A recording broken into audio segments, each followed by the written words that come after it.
We'll be right back after this important word. Oh, joint. Ever had one? It really sets you up, especially at breakfast time. That lovely mild flavor. Gets you up quicker than anything, that does. Up and away. A good joint sends you off to a flying start. Puts you way out ahead of the rest of the crowd all day. Gives you energy to keep you going. Joints. Grab a basket and nip along to the grocer's.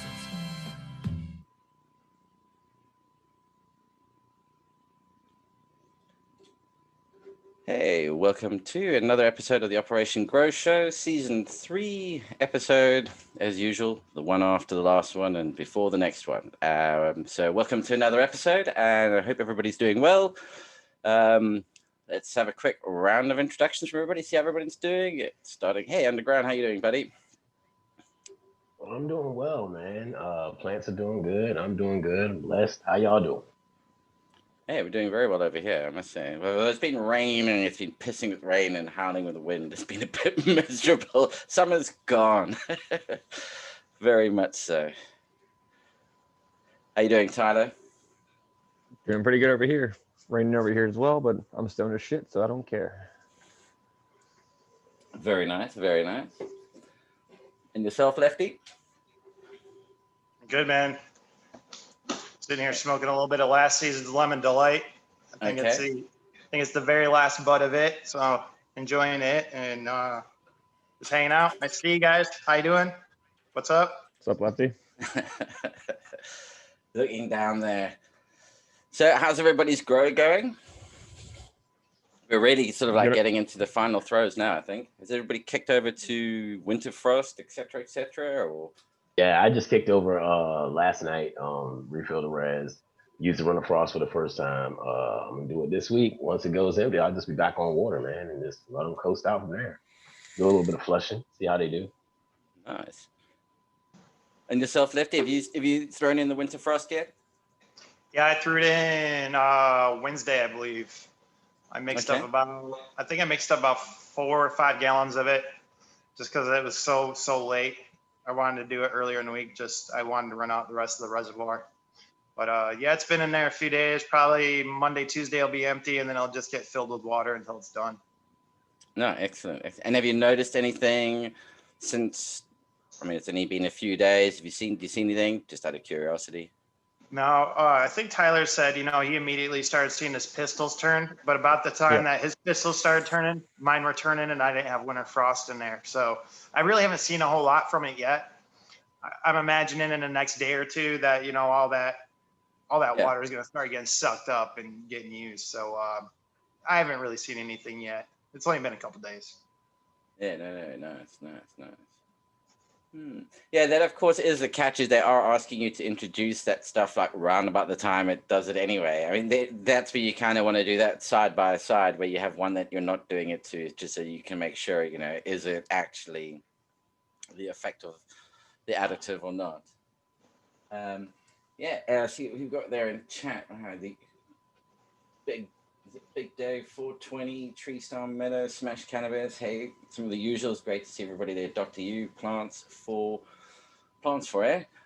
Is he one of your where is he from? Did he say he was from Canada? I thought it was like a bit of a play on EC Gorilla. I think so. Nice to see everyone. Hope everyone's doing well. So he's finishing up Critical Hog. Nice. Ice cream cake. Yeah, my cousin Trip was fortunate enough to get to sample some blue lime pie and some blue licorice. Blue licorice. Yeah. Got all that anise in the background. I think he would say you couldn't really tell the difference in flavor, but I think maybe cousin Trip's taste buds are a bit fried. I think everything just tastes like weed, man. It's like, yep. So other than that, what else has been happening, guys? Not shit, man.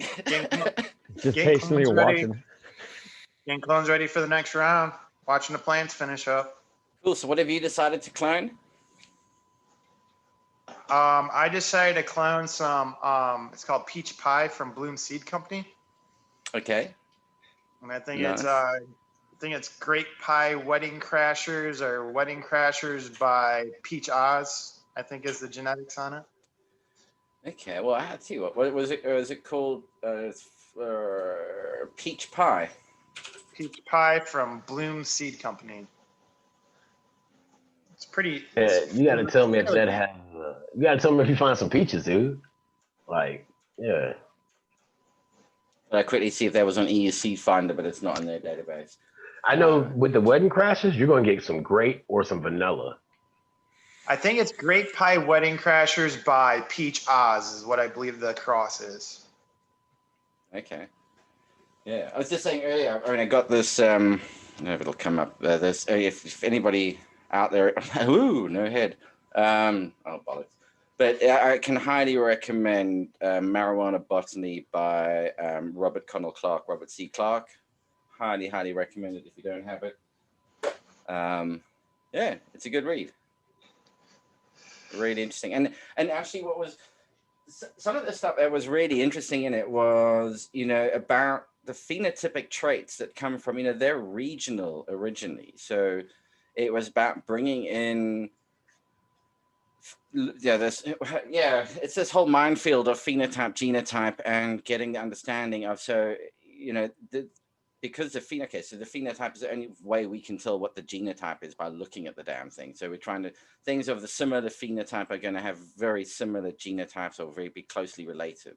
And they're all like pretty regional. So it was then when you start to bring in all these bits from all over the place, you get this mishmash in the middle.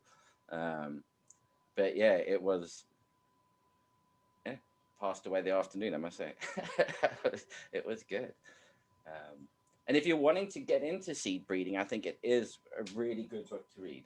And so, not just that, there were some really interesting propagation techniques in here as well that I didn't know it would work with cannabis. And I almost think some of these might make taking clones a whole lot easier, doing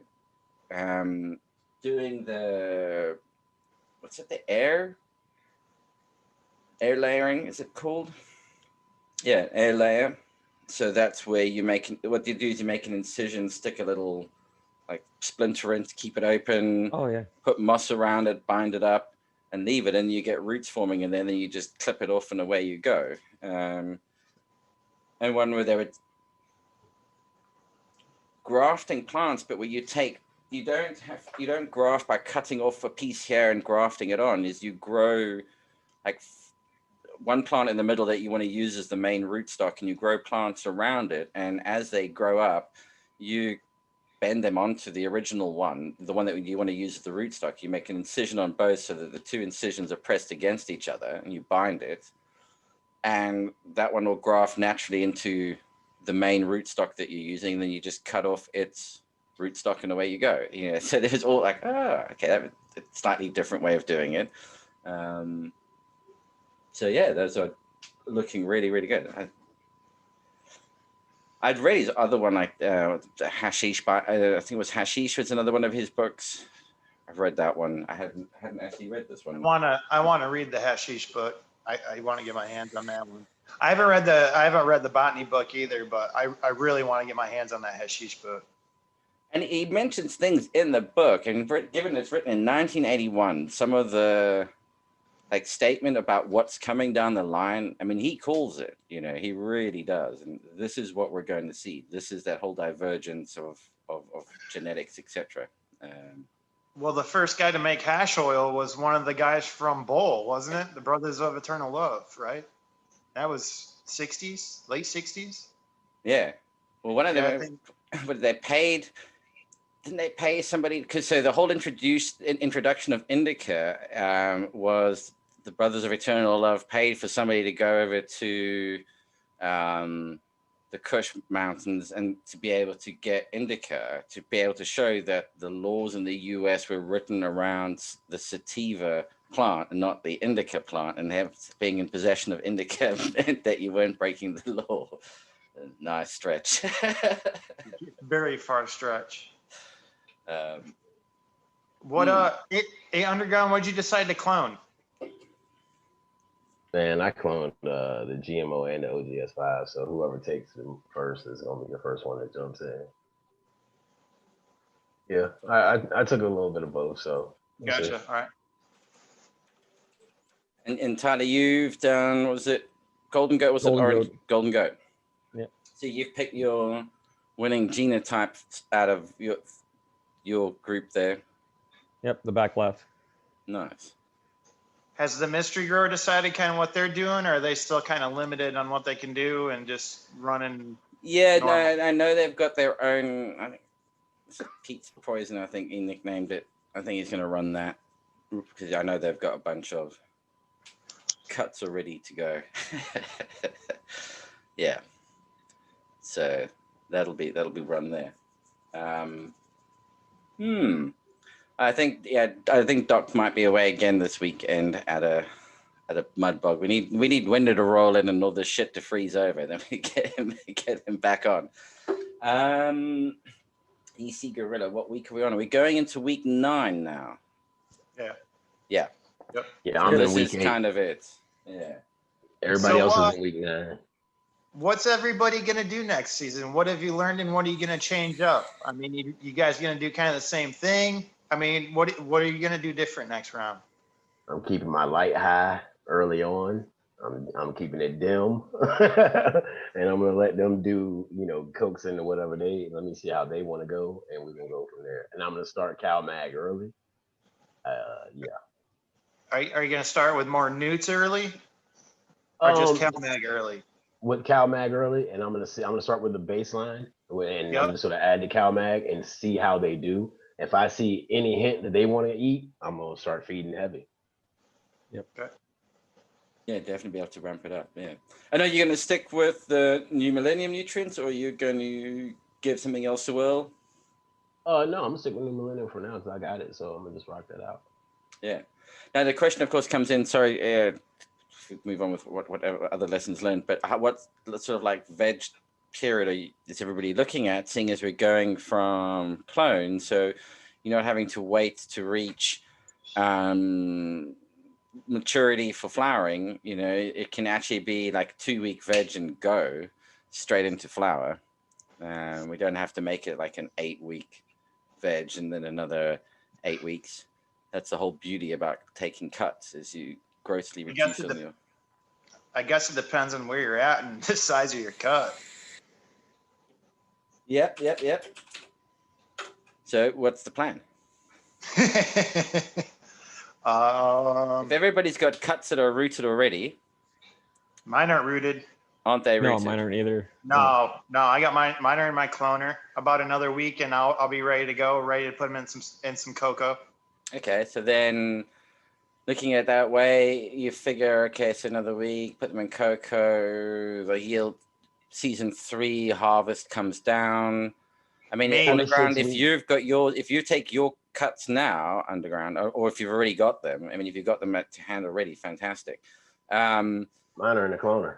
Yeah, so as soon as we can, the plants get cut, the containers are available, but I'm just thinking you could actually use that drying out period before the harvest is sampled as the veg time, on top of what's happening now. Yeah, so we could good. all kind of be roughly at the same point. Because I think I'm at least 2 weeks from being done with these orange guys. I see Tree Star Meadow saying they started feeding their orange gasm plants while they were still in solar cups. Is anybody noticing any kind of like foxtailing or happening with any of them? No. What I did notice though, and I thought it was my pH issue and shit that I had going on during the grow that caused it. But then I saw it on Tyler's plants today, and Tyler's plants been kind of pretty much on point throughout. And it's the ends of the leaves fucking curling up. Yep. But it's only on certain phenos. Like two of the three of my good plants have the leaves, the ends curled up, and the other one is completely fine. I don't know if it's a pheno thing or the way that those pots uptook the nutrients or what, but I noticed it on Tyler's plants today. Yep. It's only on some of Tyler's plants today, not all of them. But that's the only thing I've seen that's kind of been a little bit abnormal to me. I've never really seen that, but I've never had pH lockout like that before either. So, I've got to look up. I do recall there are some quite specific like telltale signs that what that hook and curl, whether it's down, whether it's up. And I'm not talking, and it's not tackering, because tackering is usually a result of it's too warm, and so they're trying to cool themselves off. And sometimes you can get that from a potassium overload as well. They'll suddenly do that, and it's like they're overheating. I've seen it happen with a potassium overload, and in fact, it'd be interesting. I don't know. Is Dirty Indicate here? I think he might be. But I know they were having a weird issue at one point, and it looked like a potassium spike, and then the lights being a little too close, and they just fried up and died. But yeah, there is a specific, like if they're all curling downwards or if they're curling upwards in a specific way, I think it's a good clue as to what's actually going on. Again, there's a certain time of their life cycle. It's just like, but also the taco and with the orange jasmine is part of one of the traits in the Golden Goat. So yeah, that's phenotypical also with that. Yeah. Oh, you can tell when it's heat tackering. I mean, it's like really distinctive the way it does it. I think on these other ones, and they look healthy when, like the Golden Goat, when it does it, it's all frosty, it looks healthy. But when it's too hot, that thing that kind of really rips on itself, and it's like, okay, that's not looking good. the dog does that underground. The leaves curl up and taco up, and it cannibalizes itself. And I think that's what what this does, but just because it's so. Yeah, I saw that. Yeah. Yep. Hey, Painted Lady, happy Saturday to you as well. I assume it's Painted Lady because of tattoos.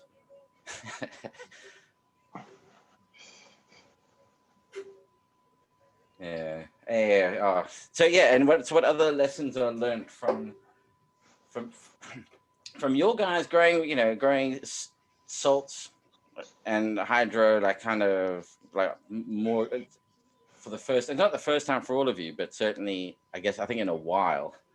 I mean, what have you found to be the sharpest learning curve switching from organic soil grow, soil grow medium, as opposed to this?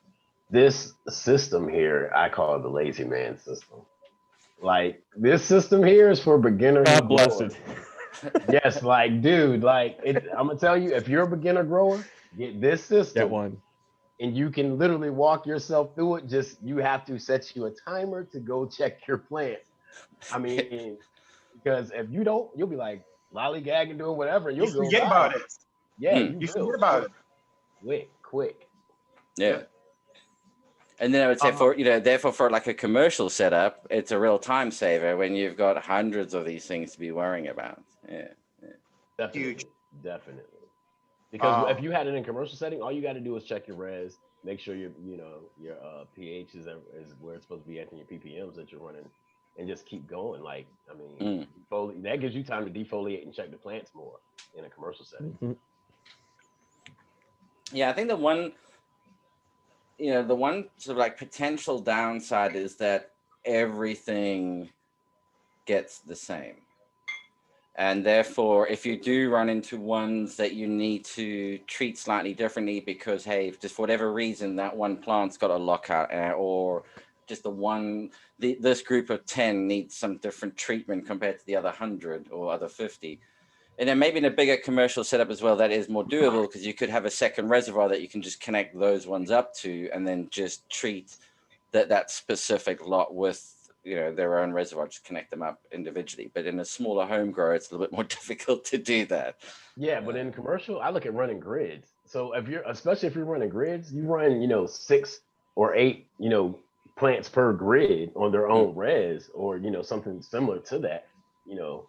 Then that each of that way you can run grids of that specific phenotype that how to feed it. It's going to respond to whatever you're feeding in that res. And that way you don't have that, you can change up your res feedings based on that plant that you're growing. Yeah. And in terms of like having to worry about mixing up nutrients? I mean, have you found that compared to when super soil, water only? I mean, hey, but then if you're mixing your own super soil, that's, it's a fair amount of effort that you've got to go into doing that as well. And you've got to get it right.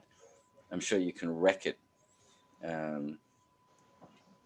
Well, I'm running the Nectar for the Gods line right now. I'm not on my super soil, so I use bottles, so I have to mix up there anyway. So I'm kind of used to that aspect, but yeah, I'm definitely gonna probably like underground use CalMag from the jump. I'm gonna top dress my pots with diatomaceous earth because the fungus gnats are so bad with that cocoa. I'm not dealing with that again, so I actually got some of that today. And I'll leave a little open spot if I want to, use recharge and stuff like that, just, so I don't cake it up. But if I'm going to change anything, I'm not going to change 2 or 3 things at one time like I did this past season because it threw everything so far out of whack. I went from using my pH probe to the pH drops, and I dropped my light, and I changed like 3 things at once, and it just threw everything so far out of whack at once. I didn't really know what was what. So, yeah, things go fast with cocoa. Yeah.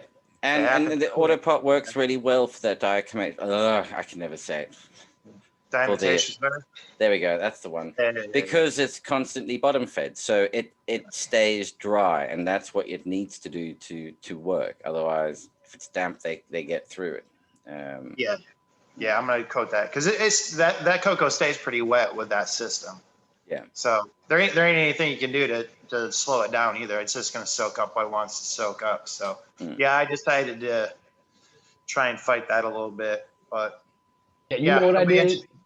I learned the first week, dude, to allow them to literally dry out. So I let them go a whole 24 hours, up to 36 hours without me putting anything in the res. After you could go longer than that. I mean, like I forgot to turn it back on for like 3 days, and then they looked fine. They looked absolutely fine because there's that much moisture in that cocoa to suck out. Yeah. So I was like, holy shit! And I look at my plants, I'm like, oh, nah, they're fine.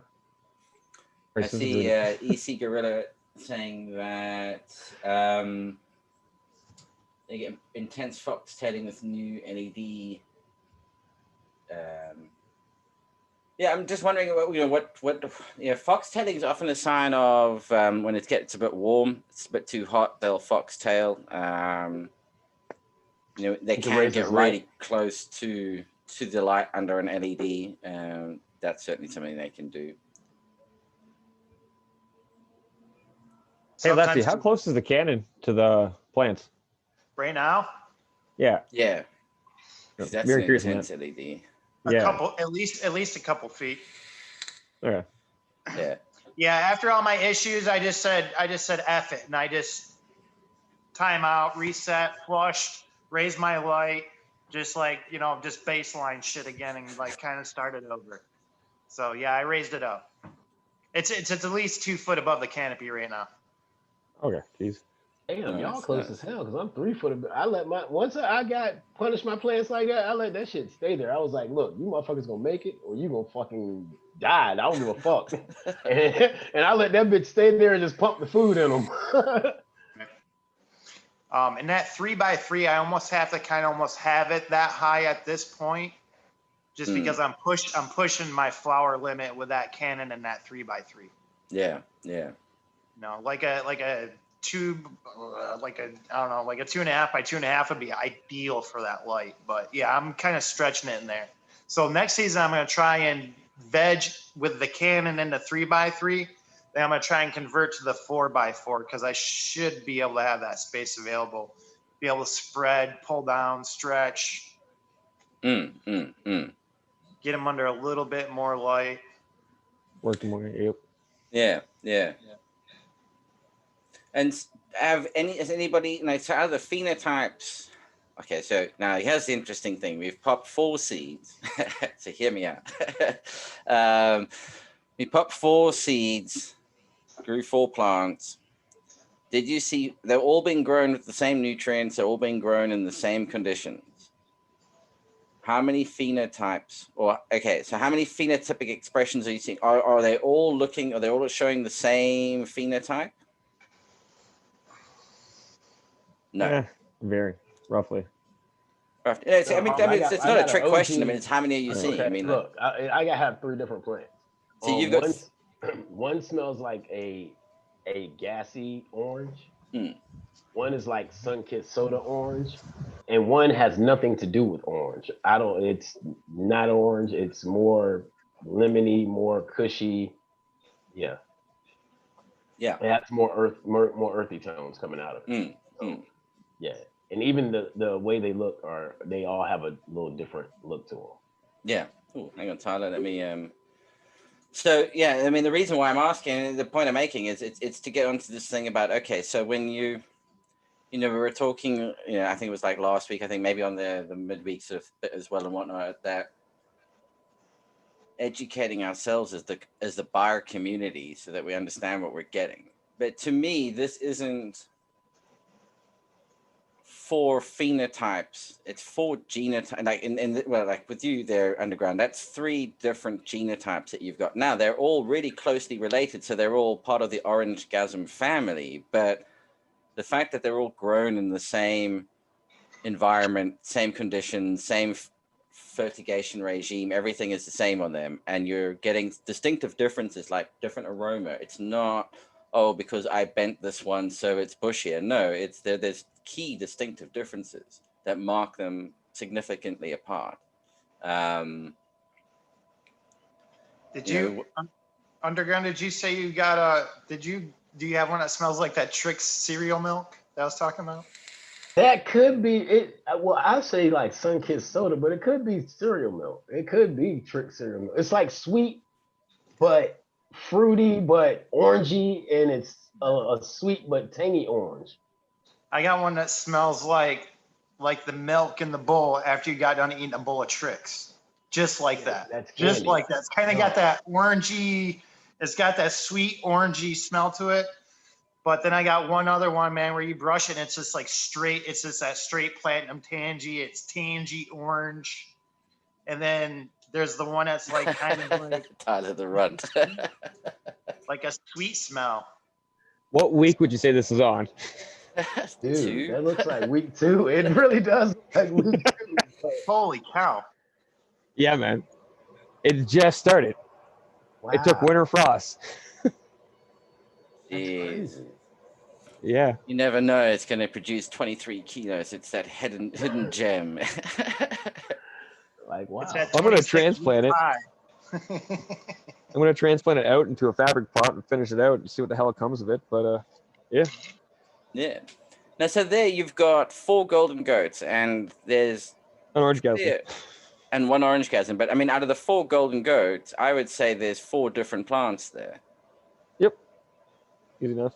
Here. I mean, the runt's clearly different, and the front left and the front left, back left are clearly different from each other.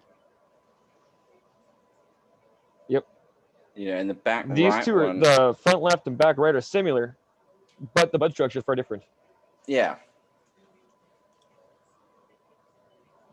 You see, I had a couple that looked identical until flower. Then once they started flowering, like one of them like automatically just started eating itself up really hard, and the other, so like there's a light green one and then there's a darker green one.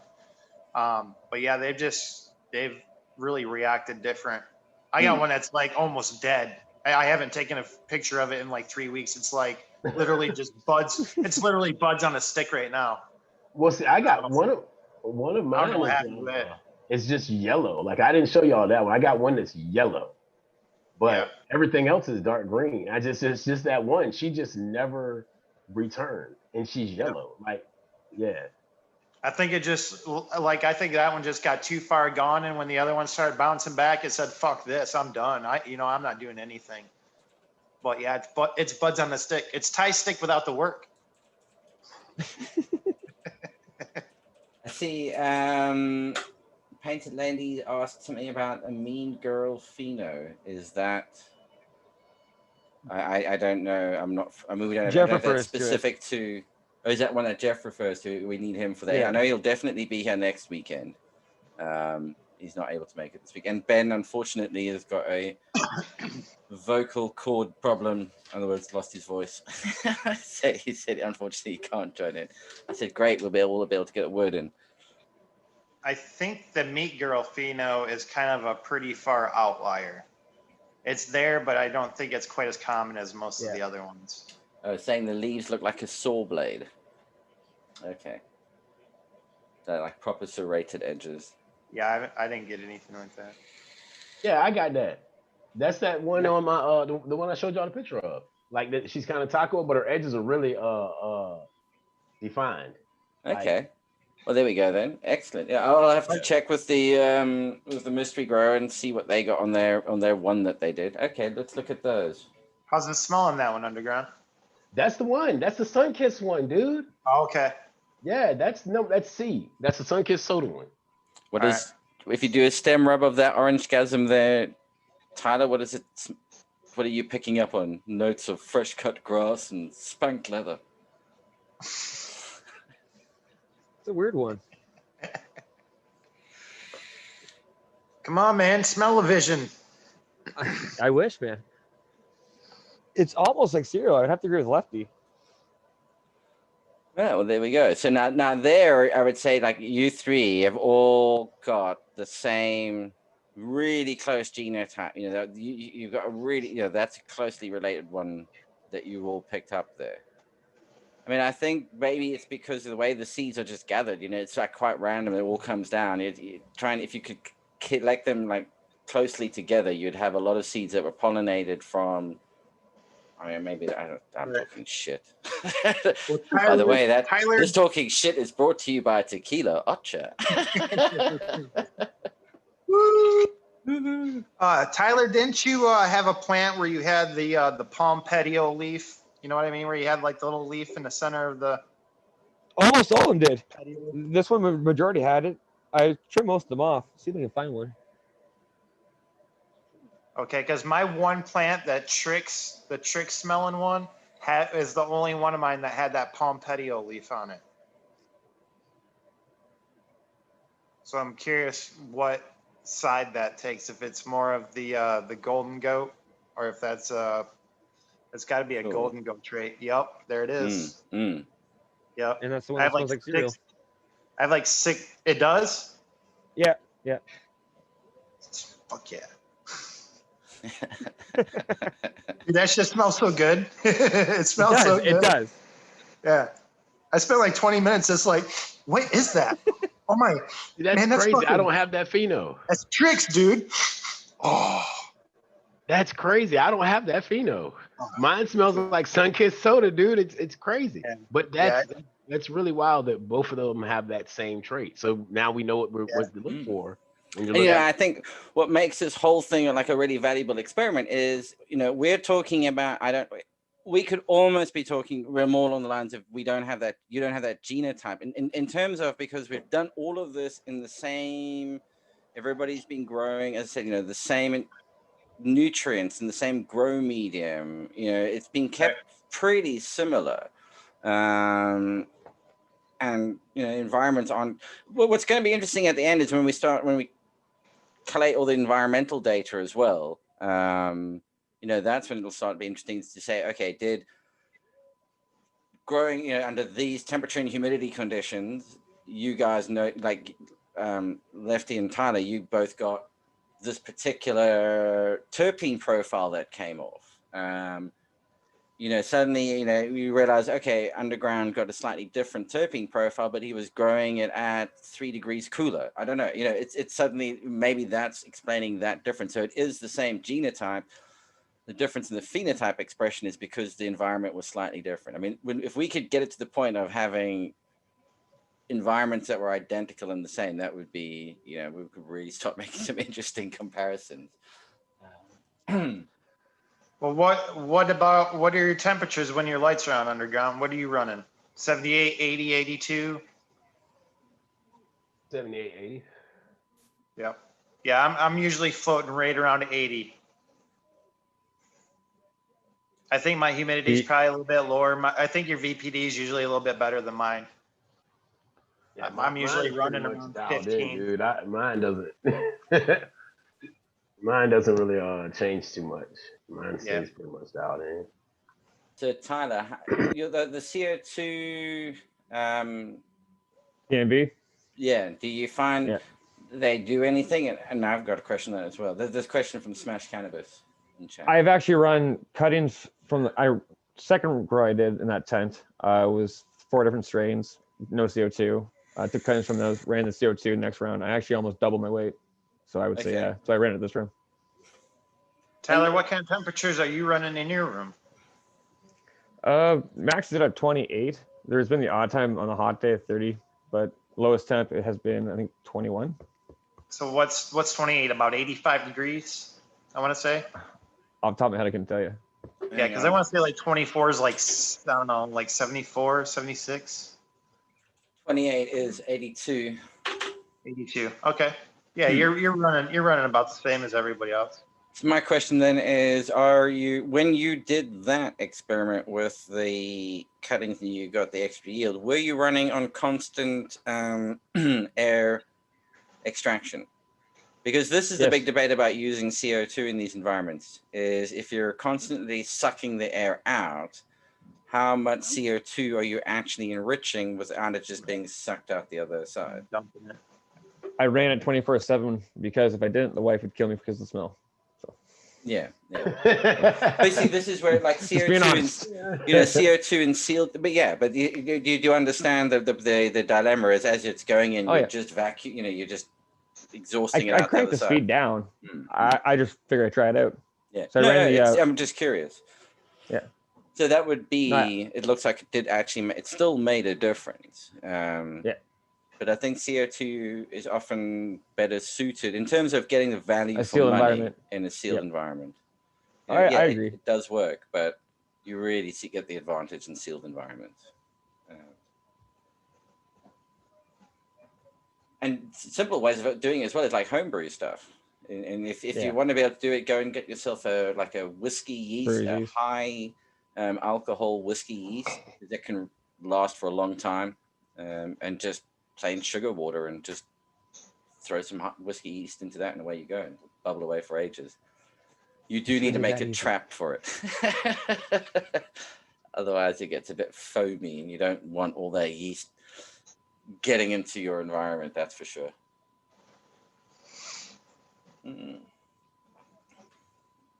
But yeah, even just being in a room, I mean, even if you just stand in there, if you got a CO2 monitor and you being in the space for a short period of time, it's amazing how you'll raise the CO2 in the environment. So Jay McDonald, Trix Fino, Gino, Sunkiss Fino, Gino.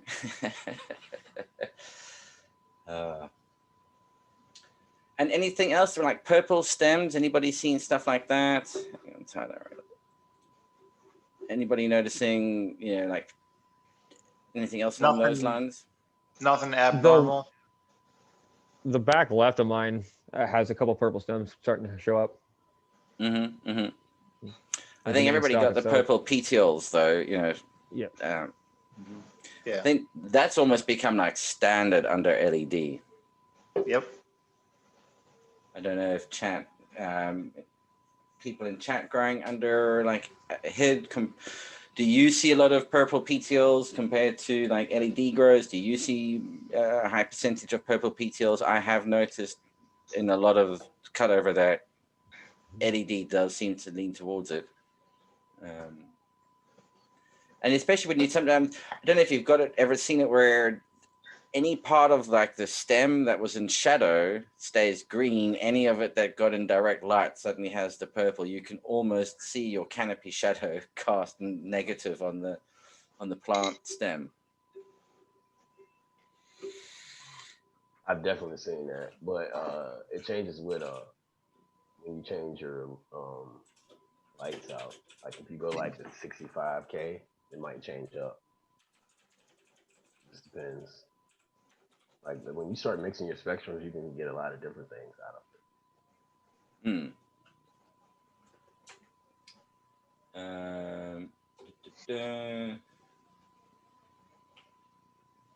Okay, UK Grow TV saying I guess, okay, so that was the purplings they added Epsom salts. Yeah, that's every 4 weeks.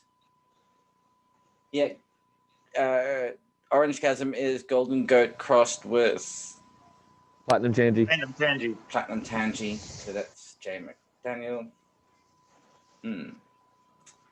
Yeah, I've debated using like CO2, but then I'm growing chilies in a greenhouse. I'm like, just open the door. I live under a flight path, man. CO2 gets boosted every 2 minutes. Jog around the house a couple times, go in there for 10 minutes, breathing hard. Kind of works. I don't know. See, I'm looking forward to harvesting. Well, it's my daughter's watermelons. But yeah, those are like, every time I walk into the greenhouse now and open the door, it's just this hit of watermelon. It's like, wow, nice. And I got my chili cross, the first stage, step 1. Let's see how it goes. I'm either going to produce a really mild, bland habanero or seriously hot jalapeno, one of the two. Was that the cross habanero jalapeno? Yeah, it just happened to be what I've got. It was just growing that. Right. Well, I'll try that. Yeah. See what happens. Hey, you sound like a lot of cannabis breeders out there. Yeah, no, I'm going to become a seed company. Just you what wait. I had. Fucking shit. Pete's Potent Peppers. Yeah. Fire. $500 a pack, man. Shit. Hey, you smoke that shit, bro. Ah, it's fire. Hell Burning yeah. my throat. Tear you up. And your ass.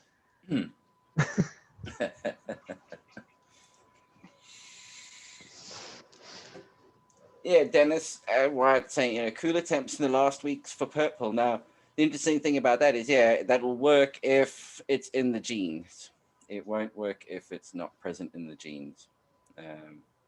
That was actually one of the interesting examples given in that marijuana botany book was that what creates the purple leaves doesn't always, so purple leaves and purple pistils or pink pistils, that sort of combination, you can get purple leaves and the pistils, they stay white and go brown as they would normally do, or you can have it. So that purple trait is, there's 2 aspects to that purple trait, and you can never get just purple pistils. Or pink pistils will always give purpling on the leaves as well. So you can have one without the other, but you can't have the other one without the other. That weird co-play in the genetics. Yeah, sorry guys, I did just read the book today, so I might be like, you can always tell the manager at work who's just been on the course, because the second day they come in, the day after they come in, suddenly everything's changing. It's all full of power statements and shit like that. Okay, I'm bouncing between. Yeah, no, so what's everybody smoking on this evening or today? Crumbs. I'm waiting for harvest. Motor Ref 15. Yeah. Very nice, very nice. Tyler, I'm waiting for harvest. He lives in Canada. Yeah. It's shit weed, man. You all said that. Yeah, Hey,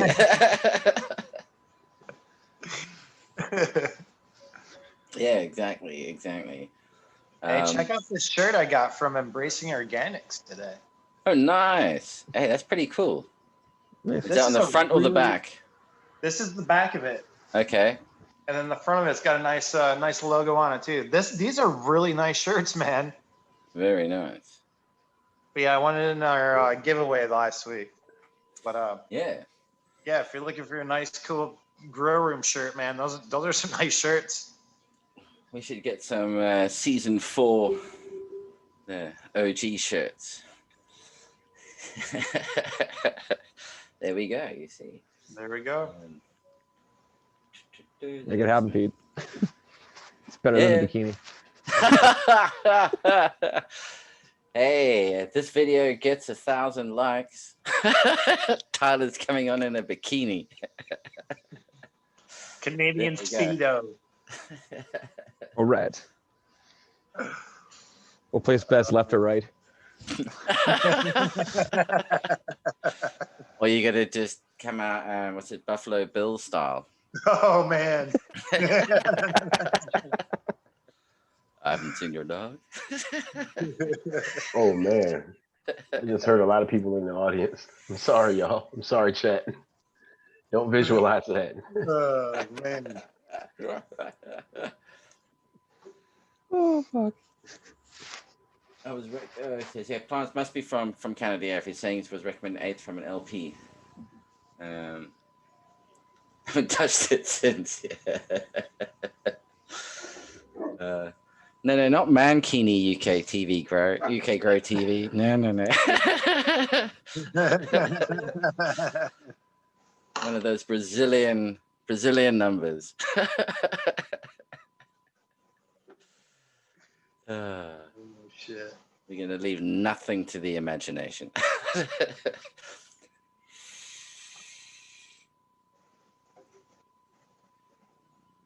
Yeah.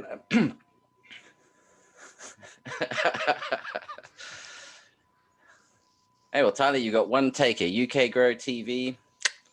Says all you got to do is slap on some lippy, and you're gonna look all right. Perfect. Just remember, Rohypnol means you won't remember shit.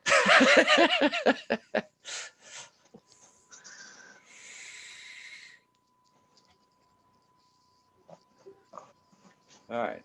Yeah, I'm with 4 Plants A. Like most of the medical spots here, there's some. Yeah. You just want to have Tried your a few of them here. But yeah, they got 1 or 2 that's all right so far, but it's only like 1 or 2 plants that they do very well. So if they don't have that, you pretty much don't want to go. If I had to make a recommendation for the LP in Canada, it would be Broken Coast, but they're expensive as all hell. Or Canna Farms, they're what strain is it? Fuck. Sensi Star? I think it's Sensi Star. Mm-hmm. But yeah, those ones are solid all the time. But everything else, like Emblem, I wasn't a fan of. Aurora's not bad, but the prices keep going up. So. Now, those being grown by government facilities, Yes. not just like licensed, but I mean like government run facilities, or Those are big companies. Aurora keeps buying everybody up. Yeah, What Aurora's they do. huge. Oh yeah. Well, that's like Cura over here, Curaleaf. I mean, they just fucking took out Grassroots, and that just cornered the market, dude. So it's like, yeah. And over here, it's like Rhythm. They have a mimosa that's pretty good, and then it's Colta. They have a OG, a Ghost OG that's good. Other than that, if they don't have like that, I mean, you're just gonna choke on half of the shit. I hate to say it, but yeah. now that mimosa, I think that's one of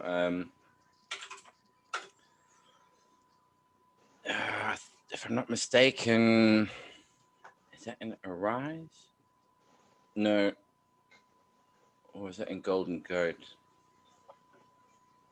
I think that's in Arise or Golden Goat. Somewhere along the line, a mimosa turns up in Ari Genetics. Ah, damn it, I need to find it again. But yeah, I was busy having a look through bits and pieces of like Jeff stuff just to track it back, and it's like, yeah, man, it's so complicated. It really is. I thought, oh yeah, I'll quickly knock something together. Like, no, back out of that one quickly. Hey, Fumidor. Fumi, if you want to jump in on the chat, the link is in the EO one. You could be able to grab it from there. So I'm not brave enough to throw it out in the out in the public one.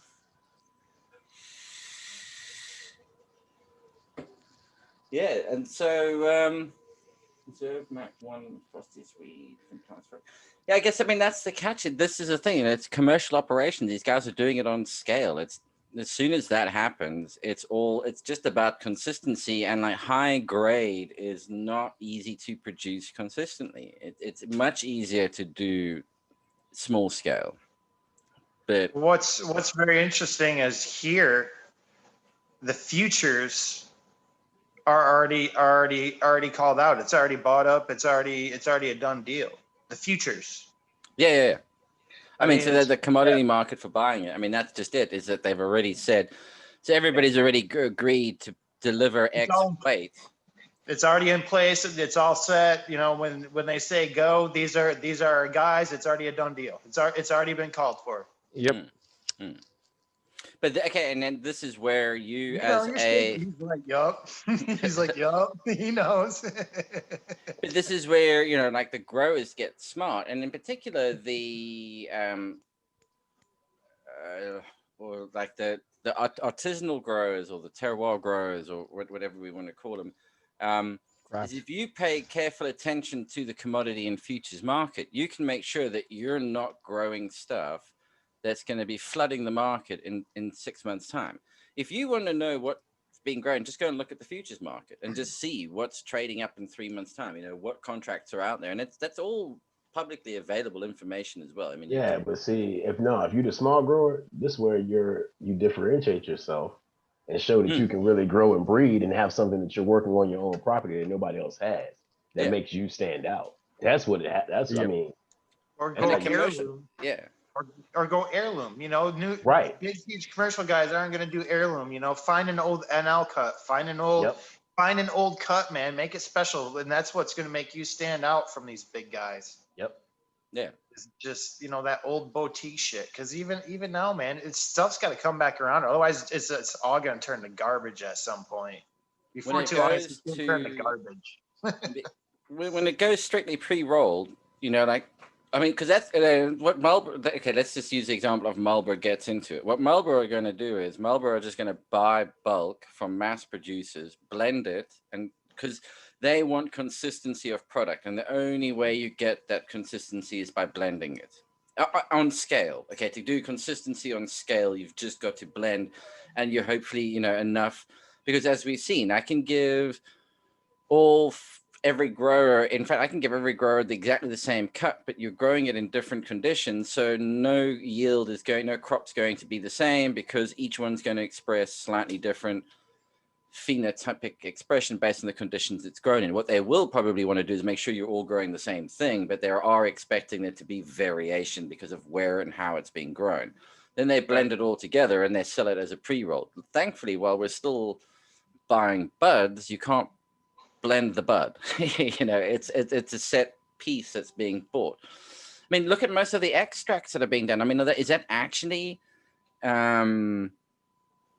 single strain extraction that's doing, or are they actually, I mean, they're blending plants when they do those extractions already, because they're saying, hang on, I want the terpenes from this plant, so I extract them out of that one and I want it out of this. And it seems to be okay when they do it at the extraction level, but do it at the herb level and at the flower level and sell it as a blended flower. I mean, that's kind of going in and buying your coffee. You can say, I mean, why not? I mean, if on the, sorry, I'm getting really rambly. It's the tequila.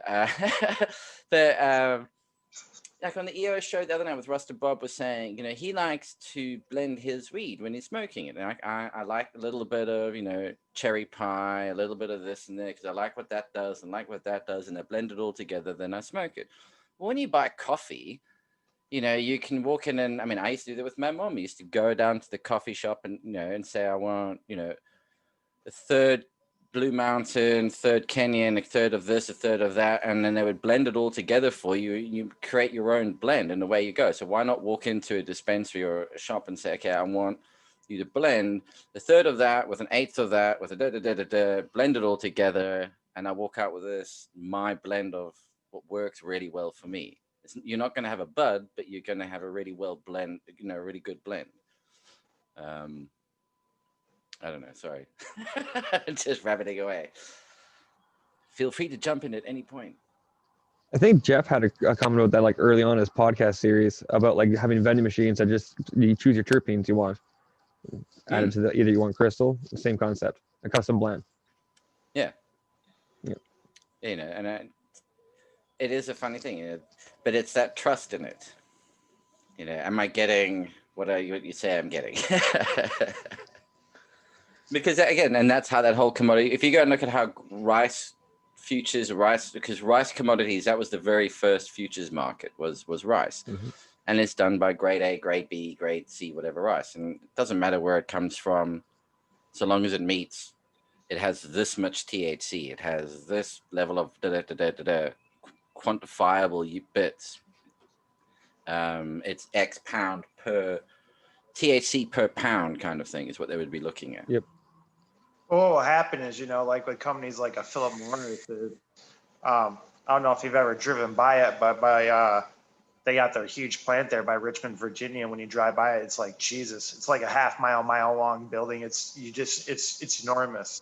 So what will happen is once things go federally legal, you'll have a mile of greenhouses that go up next to that building, and they'll just do it all themselves. That way they can control everything. They'll get everything that they want, and they don't have to worry about everybody else. I mean, they've had this figured out for decades.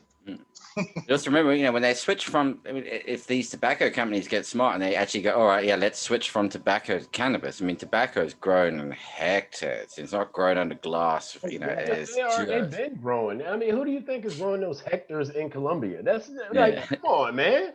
We're not doing that. I mean, come on, dude. Let's be honest.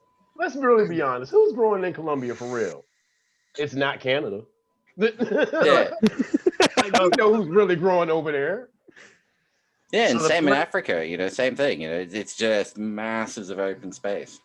Yeah, they've been growing, dude. They've been doing come on. That's where a lot of concentrates was coming in from for a while. Yeah, Philip Morris is scary, man. They got better security and Secret Service than the vice president does. I seen it. It's crazy. Crazy. Yeah, familiar flavors, wine marks, good analog. Yeah, and if you look at any of those things like wine, or you look at whiskeys, where you have the mass-produced stuff, and then you have the very specific artisanal single blend house sources, for instance. Dirty and Cassie in the chat there, did your plants come right in the end? It'd be good to get an update on what happened with those.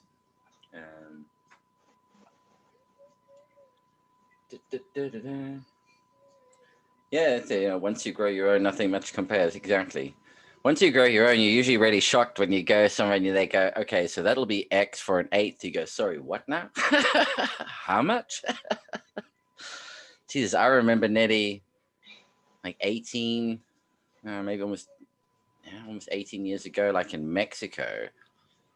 And some, buying in Mexico, whatever it was. And I was even, holy shit. Are you kidding me, man? I'm not used to paying for this stuff. I don't want to buy the field. I just want to buy an eighth. I don't want to buy the farm.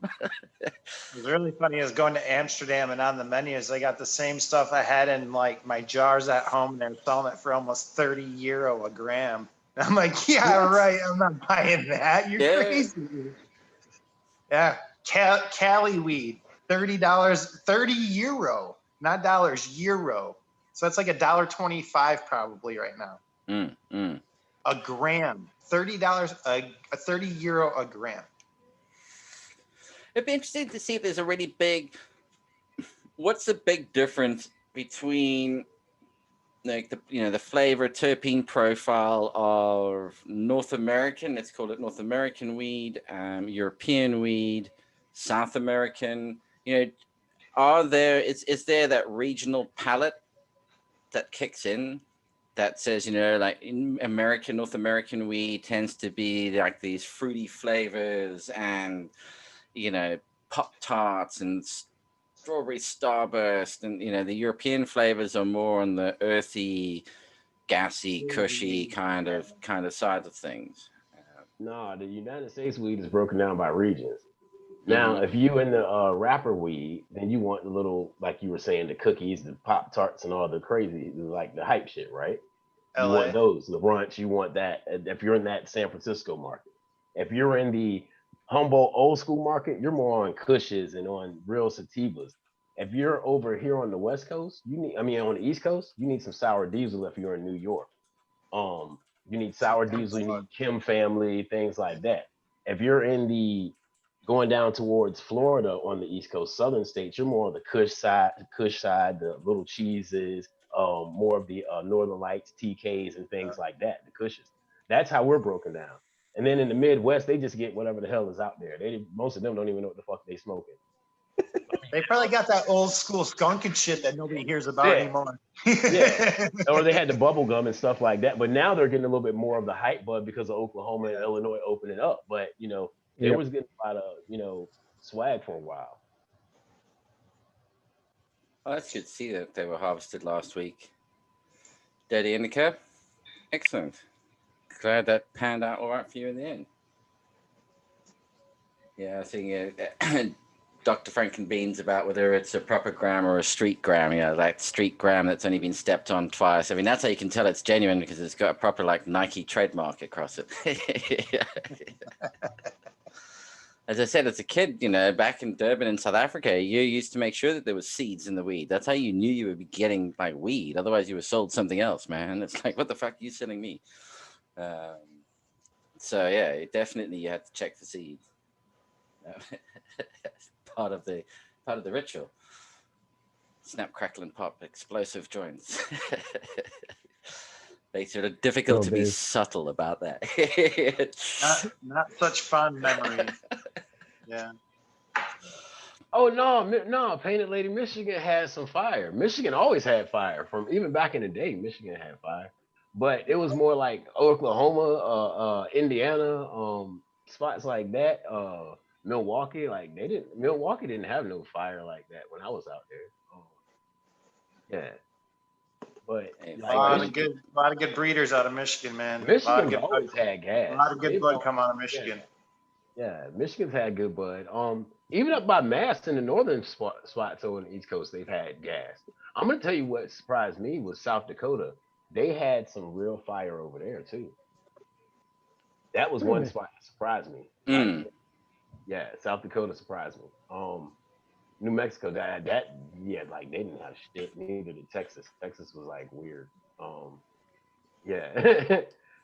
That's what's funny. Like in Vietnam, like the straight standard Vietnamese like bushweed. It wasn't. It was like normal weed. I mean, like it's. I think they find. You see it like in the movies, everybody getting raced like this. How do you get there? I mean, they treat it with strange, like the same, like in Durban, like Durban weed, like you just buy in Durban. It's all just Durban poison predominantly, and you're so, I guess, maybe so used to it. It's like, okay, yeah, it's those landrace strains. They don't have this. They have a different kind of hit to them, different kick. I mean, that Vietnamese stuff, you spend all day smoking it from morning to night, absolutely, and you just go. Same with like Durban poison, to be honest. You can smoke it from the moment you wake up to the moment you go to bed. Yeah, that's some people though. Some people can't smoke Durban like that. They have panic attacks. Like, they can't.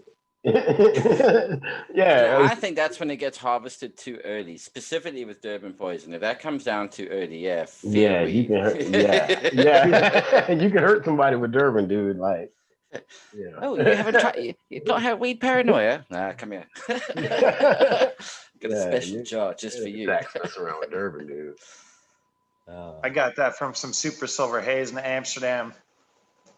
Mid conversation with these people from Ireland, I just got up and fucking walked out there like. Yeah, that's Jay McDaniel said it. Like, he from Arkansas, and he was smoking on some garbage until he said he's 51 now. He was smoking on garbage until he was 16 and found skunk number 1. And he smoked that in like 85 and he was good. But see, like, it wasn't, when you going over that side, like Texas, Arkansas, fucking Kentucky, Kentucky had a hell of a skunk out there one time. But they did Kentucky had a hell of a skunk. It's still there. Yeah, there's boys around still holding the stuff. Shit ain't gone. Stuff ain't gone. There's still old school guys just laying low until things are legit. Yeah. Kentucky still ain't legal. Like, North you Carolina gotta still think. illegal. Virginia is still illegal. Yeah, I because mean, this is skunk in Northern Virginia too. Like, it's a these real are good skunk. moonshining boys. You Yeah. know, these dudes know how to do this shit, man. They're holding. I'm telling you, somebody's got that skunk yet, and it's gonna Yeah. pop its face out here before too long. Yeah, because you'll catch waves of that skunk from Virginia, right around every harvest season. Like, it comes out, but you don't know who's got it. Yeah, Good luck. yeah. Painted ladies smoking on some Durban cross. What crossed with what? I'd be interested in it. As I said, Durban. That's my old hometown. But there again, what you'd find is, you'd go down the coast to Transkei. So, I mean, even just like on the African coastline, I mean, talking about like African weed, you got Durban, this quite distinctive area. Then you go further south and you get to Transkei, and you would get what they call Transkei Reds, which isn't the same as Durban Poison. It's just been bred out slightly differently where they are. But you'll get the old boy who, can recognize that maybe you do smoke weed and goes, okay, hang on a second, I got some shit out the back here that he's been playing around with in his own back garden that, the rest of the locals are not overly keen on because it fucking floors him. And there's always one, even in all the traditional groups, there's always the one stoner head who's like, nah, mate, I got my head stash around the corner. Come with me. Yeah. And you end up trading 2 pillows for a bin liner full of weed. You're like, what the fuck am I going to do with this? I'll give you another 2 pillows if you take it back. It's too much. Yeah, man. Some of these old school heads are going to start coming out here before long when they know that things are okay. Michigan there's some things that have been coming out of Michigan, man. Stray was working with that skunk, that dairy farmer cut out of Michigan, and that's supposed to be pretty damn close. Michigan also got the donkey up there too. Michigan and somebody in Georgia. Those are the 2 places that had the donkey, that real short, like Afghan plant that they threw out like arms. That was like the shit, and that was only in Michigan and Georgia. And that shit disappeared. Like, you can't find the donkey. Like, but it's still out there. Yeah. Well, that sounds interesting. From Ethos. Ethos C, I think Paint Lady saying it's Sweet Insanity from Ethos, which is Durban Poison Rainmaker Original Blue. He's going to release that in an auto soon. Real soon. That's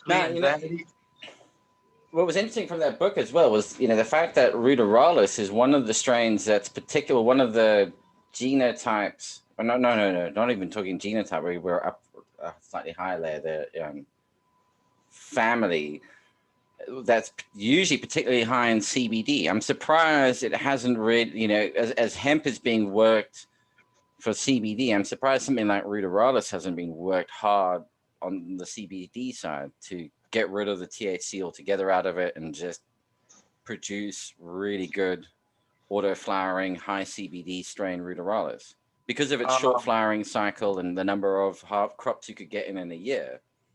High Alpine Genetics has actually got pretty much hemp autoflowers. I think it's just one cross right now, just one strain, but they do have it out, and it's basically just straight CBD in an autoflower form. Yeah, nice. Actually, quick question for. Sorry, go ahead. Oh, I was just gonna say, I think it's called Alpine Glue or something like that. Cool. I'm gonna figure out how to get that whole EUC finder thing. I'm gonna rewrite my version of it, and then we can look these things up quickly while we do the shows. I could just wrap my head around what the fuck it is I need to do there, but I'll get it sorted. Wasn't there 18,000 strains on there the other day when we were going through that? Yeah. 18,000. To anybody watching, well, I just used their API. I've been chatting with one of their tech guys and like, come on, man, give me a quicker way of doing this stuff. I don't have to do it to this really long, cumbersome way.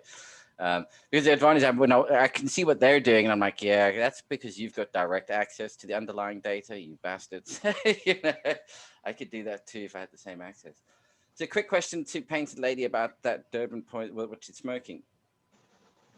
Do you get the Durban Poison like peppery? If you blow it back out through, exhale through your nose, it's going to make you sneeze, kind of effect. I'd be interested because that's usually like a really distinctive Durban poison trait, that peppery, spicy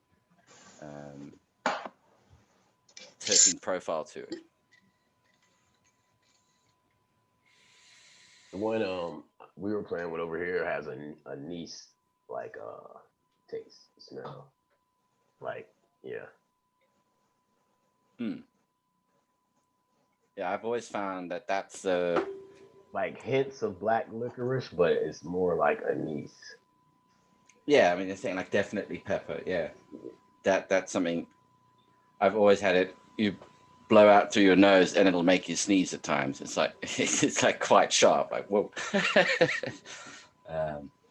Yeah, black licorice. Smoked something that was straight pepper, but the guy didn't know what it was. But it was like you open the bag, it was just like holy shit. But yeah, you'd smoke it and fucking sneeze after every hit, just about. So maybe it was Durban. I don't know. It's just like holy fuck, what is this, man?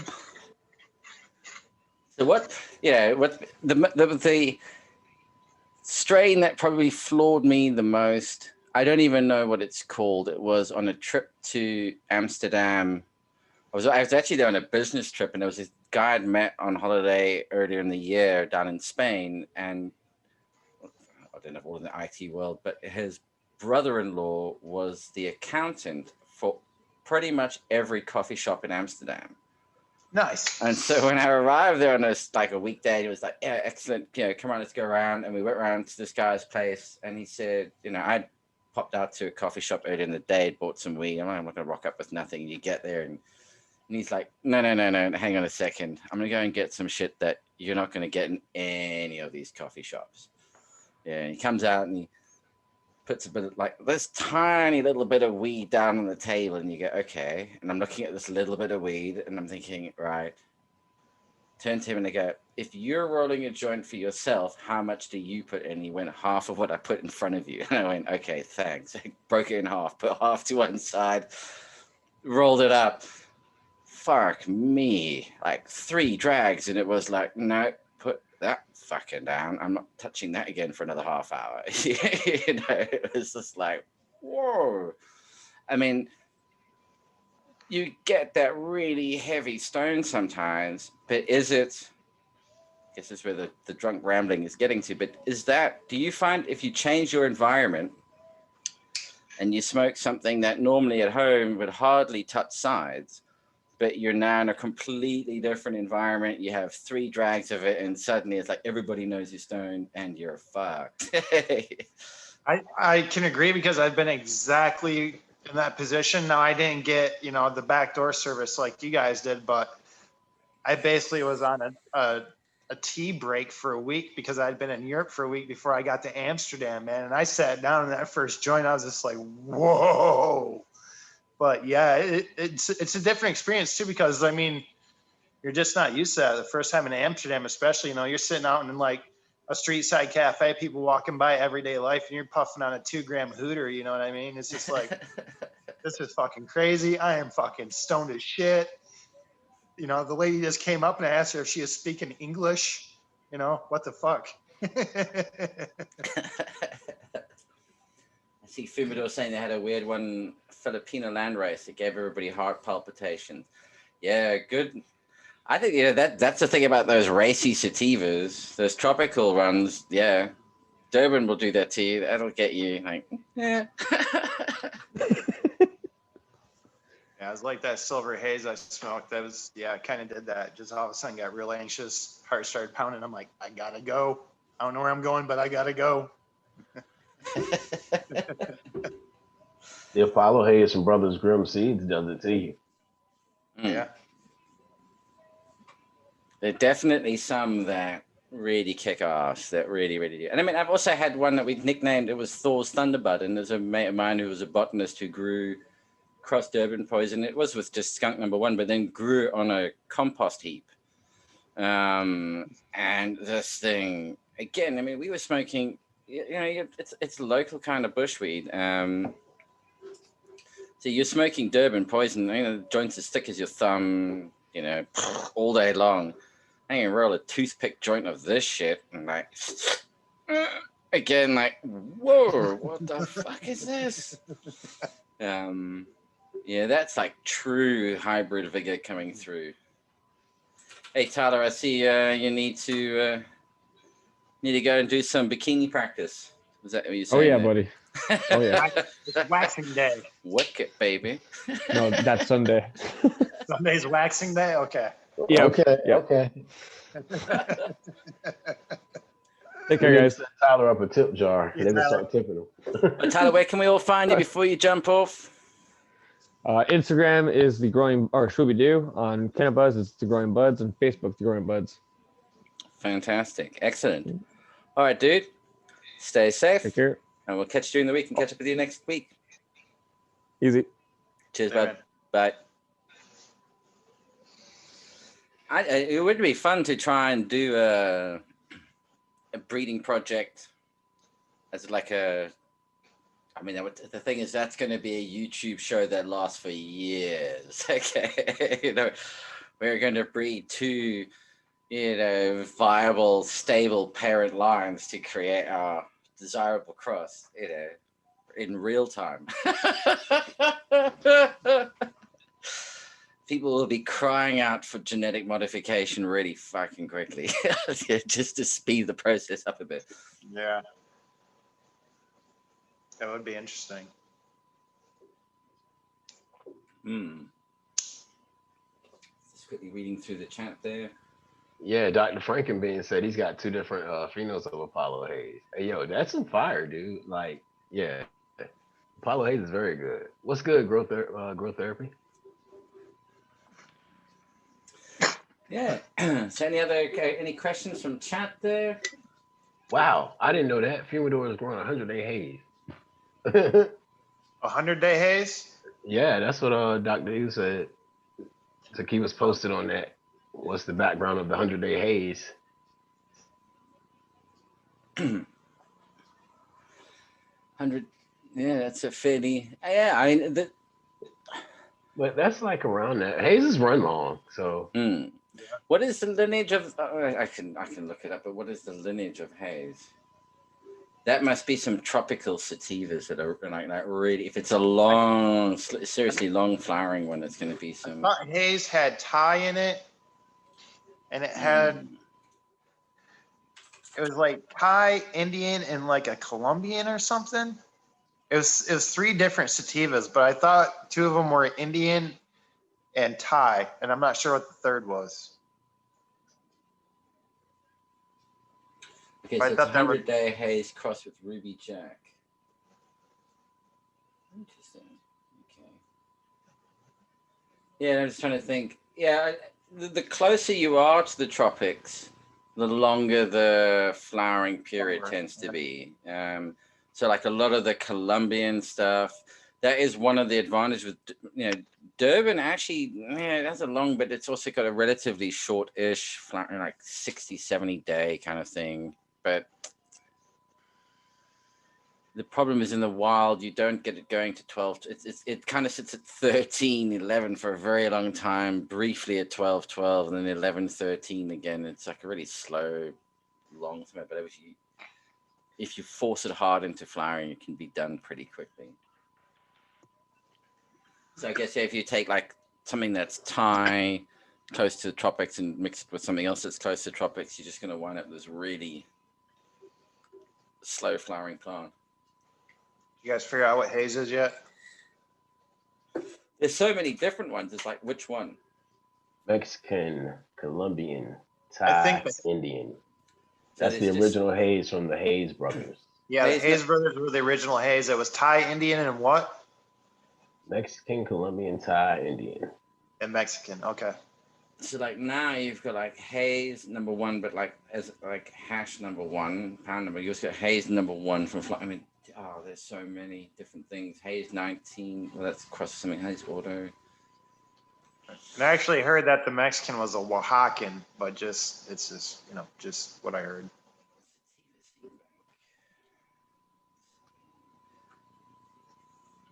Yeah, so haze is like a. I'm gonna get one that's called. It's just straight sativa. But if the catch with the database I'm looking at is you've got to find the. So there's like 10 different ones. I've got to figure out the right one. Right. Um, As far as I know, though, the Hayes brothers Hayes was the original Hayes. Yeah, the Dr. Franken's being the original Hayes from Hayes Brothers. Because I believe that they were working with stock from Bowl. Okay. Let me see what I can. But I don't know. They were in that like area in Cali down in Santa Cruz where a lot of that stuff was going on, I guess. And I think that's where the Hayes brothers were out of, was Santa Cruz. Yeah, that's just not on that database, unfortunately. Yeah. Yeah, and then the thing, it's like how to grow so many varieties, so little time. Yeah. And really, if you wanted to do a breeding project now, I would look for like old, either like not landrace, for like stuff that's been worked as far as like an heirloom, or going back and find like some good old Northern Lights or something like that, going back and starting to work with something that wasn't so muddy. Like you said, we were going through shit the other day and you're clicking and clicking and clicking and clicking, and you still weren't getting back to original, even close to original heirloom parents yet. And you'd gone through like 4 generations of this strain. It's just like, I mean, you weren't even to the building blocks yet, and you're 4 generations deep on parents. Yeah, no, that's the scary thing. And each one of those has, that's the catch, is each parent has its 2 parents, which is its 2 parents, and so it just spirals. The second you get 3 layers down, it's like, it's crazy. It would be really interesting, to do it with something like, I know I can get hold of Durban poison quite easily. And Swazi, I can get hold of landrace strains that I know haven't been messed with. And then it's trying to find like another landrace strain and saying, okay, so use those as the starting blocks. But it is, what are you trying? Again, it comes down to that question of what would we be trying to get out of it? What would be the traits? Because crossing just for the sake of, just doing it for the sake of doing it is, you don't really, the thing is to try and show that selective breeding process, to say, I'm specifically now trying to bring this to the party. Have a goal, Right. and achieve that goal. Once you achieve that goal, we'll have something already in place for your next goal. That way you have a real breeding program of what you're trying to do. If you don't have a goal and you just making crosses, then you just, wasting your time. I mean, doing that doing it for yourself, the catch is you'll lose track of what you were trying to do. You don't know why it is eventually as to what is this that I've got in front of me. And take notes of what you did, what each cross does. Like, rest in peace of Sub Cool, but he used to tell everybody, take a purple plant that goes purple, and take a green plant and cross them first. So that way you'll know what you're getting, and you'll start to understand percentages and just the cross in general, and what plant is throwing dominant traits and what plant is throwing recessive traits. Yeah. And also, exactly. And, you look at, there's some really good, and, some key ones like leaf, thin leaves, broad leaves. Let's not go like sativa indica, but just as visual traits, so you can have suddenly thin leaf and purple stem, or thin leaf and green stem. And when you just do a few yourself, you'll suddenly realize the complexity in this. I mean, I actually think if people did a little bit of it themselves just to see what it's like and understand how difficult it really is, you may start to ask and question the people who you're buying seeds from a little bit more as well. You're like, hang on a second. How can you, this is the first time these 2 have been crossed. How can you be making these claims? This hasn't really been properly tried out yet. Well, I'm interested to see if the Clayton Bigsby starts to turn purple in flower, because the mama was green until flower, and then it went like pure purple and had pure purple buds. So I'm curious to kind of see what happens with Clayton Bigsby here. So we'll see what happens with that here in about a month and a half or so, 2 months. Yeah, it'll probably be about a month and a half. That's gonna be I'm nice. not a pro, but I had an idea in mind when I did that, and I was just playing around with it. But the mom was real purple, had a little citrus taste to it, but wasn't real potent. And the daddy, he was just real strong, real good structure, and he's got some kick-ass potency to him. So I threw them together, and we'll just see what happens. But yeah, just playing with shit, like Pete said, just play around with stuff. It's fun. Don't sell it.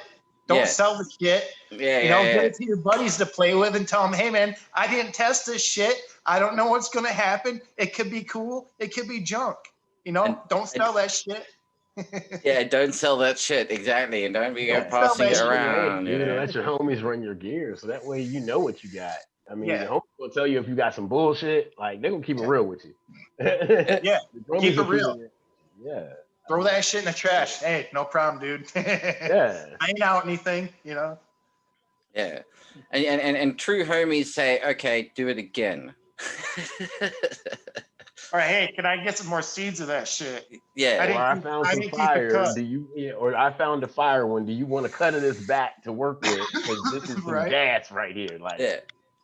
This is the one you want to follow down the line. It's the one you want to back cross to the parents and start to pull out the bits and pieces. I mean, that's just it as well. If that'd be the nice thing when it becomes perfectly, it really opens up and it's legal and that, where you as a seed breeder can actually send out 1,000 seeds and people can go, look, I found this genotype. I found, because I'm talking about in terms of, okay, we will see as a phenotype, but what you're actually identifying is these different genotypes.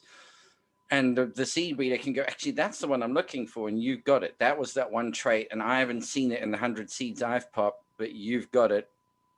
Send me a cut back so I can play with it, introduce those genetics back into it again.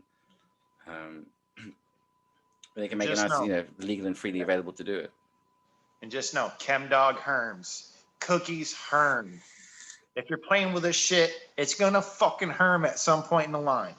So just know what you're doing if you're gonna play with this shit. And why is it when? Yeah, okay, I'm gonna stick my head above the pulpit. Why is it when Cookies Herms, it's the grower that doesn't know what they're doing, and it's not that the plants are herm? Oh no, it's the problem with the plant. It's the same thing with the ChemDog. It's just part of the genetics, man. If you're growing these out and you're expecting to get 100% all the time with these plants, you're crazy, because it's in the genetics. Yeah, that's what we were kind of discussing pre-show, like that whole, the herm thing is, it's really the plant just desperately trying to reproduce. It's realized that, something has gone horribly wrong.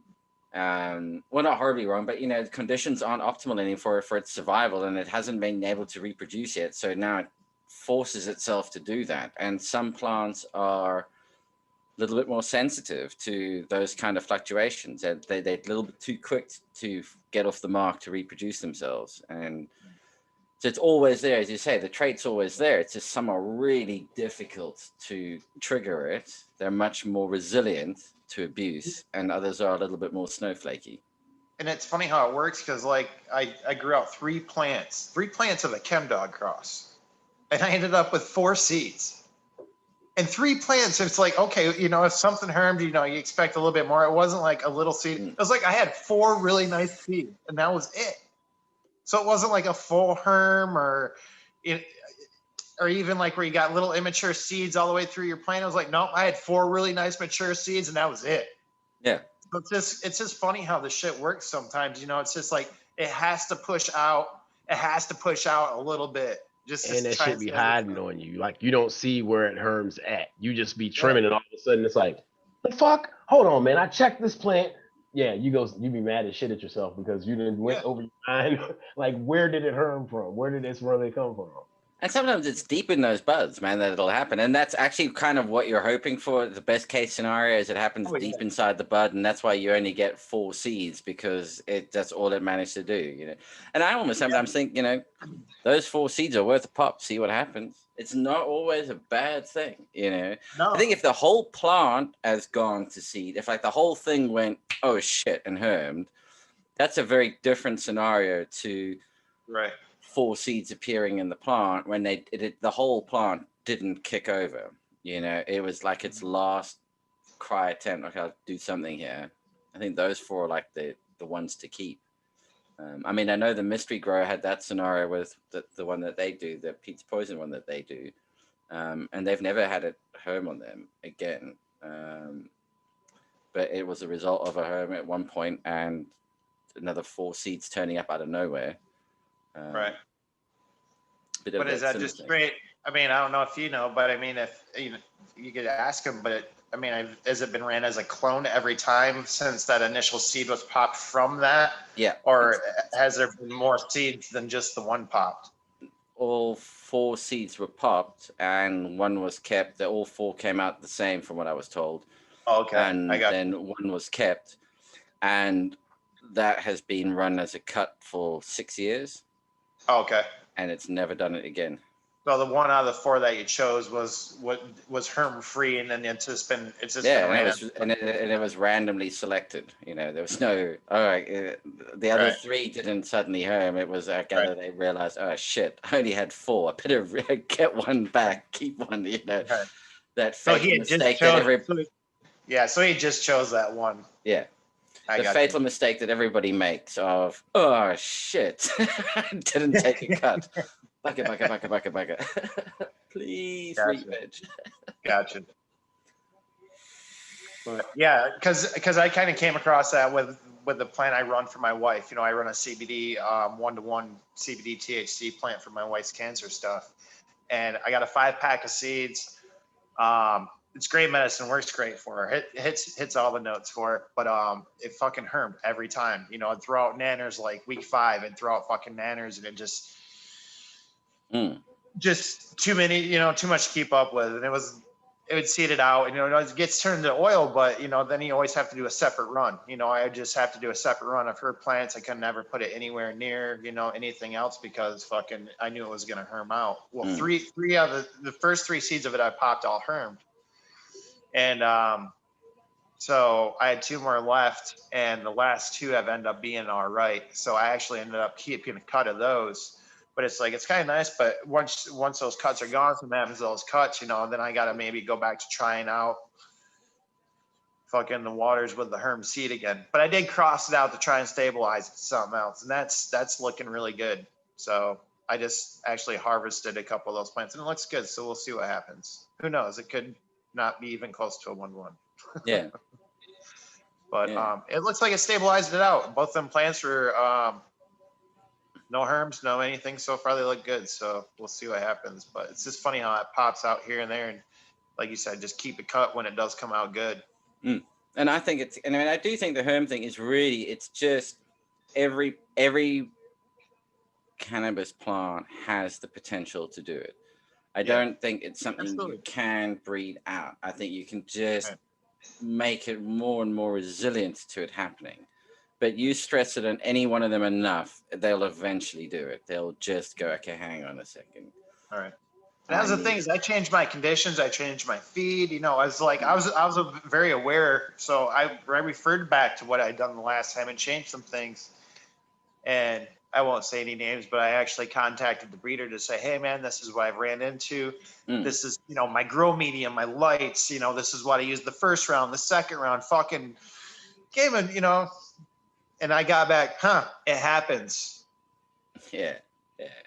I mean, that's a bit of from the seed breeder's perspective, it's a bit of a shitty answer for sure. Yeah. I think the idea is to see. Go. Yeah, completely cool. Not being an asshole or anything. It was just like, hey man, this stuff works great for my wife. Kind of ran it down. It's like, I love the medicine. Is there any suggestions? Do you, fucking da. And just, I got Forrest Gump. And it pissed me off. It really pissed me off. I got Forrest Gump. But the aim of a seed breeder is to, I would say the aim of the plant breeder is to breed the plant to be as resilient to that trait coming through. That's what they're trying to do. You don't, it's not a desirable trait, but it's not one you can eliminate entirely. You can just make, like fitting a car alarm, man. You're just making the car next to yours a bit more desirable to rob than your actual, strange analogy, but you're just making it more difficult for it to actually happen. Right. And so that's why it's probably saying like some of those strains are for more advanced growers because you've got your environment dialed in better. You've got the stability of things. You don't, overstress them. You don't give them too much. You've learned how to read the plant really, really well. But I'm running 2 seeds right. They just finished up and they look fine. Haven't changed a whole lot. I haven't done anything a whole lot different. Yeah. Same nutrients, same fucking lights. But see, same you know what? temperatures. It could be them getting acclimated to your environment too, because like he does a lot of outdoor breeding. He has a West Coast, Pacific Northwest. Yeah, see, that could be environment. That could really I know he does a lot of outdoor breeding, but fucking say, hey, dude, where are you located? I'm a fucking outdoor Pacific Northwest breeder. Maybe this is your issue, not fucking. It happens. Yeah, exactly. Yeah, I mean, but there you go. I mean, that's exactly the stress that the plant's not used to. It's been bred and grown for the conditions. And this, by the way, Full Plants is offering you. He won 3 packs of CBD variety from Dynasty Genetics, but he'll only ship to the US. They're yours if you want them, Lefty. So, oh shit. Plants. Absolutely, I'll take anything, man. Full Plants. If you hit at Lefty's Farm up on Instagram. Yeah, you can get a chat to us that way. I've actually been looking at some of Dynasty's one-to-one crosses. His Charlotte's Web, his Grapefruit Web. He's got a couple of really nice one-to-ones. I found that's my mark, man. Is that one-to-one spot? Get everything in there. And that's the plant used to be like self-regulating.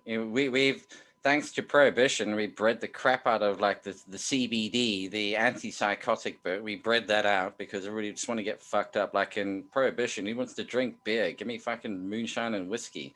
If I'm paying you, $100 for this, it better get me fucked up good and proper.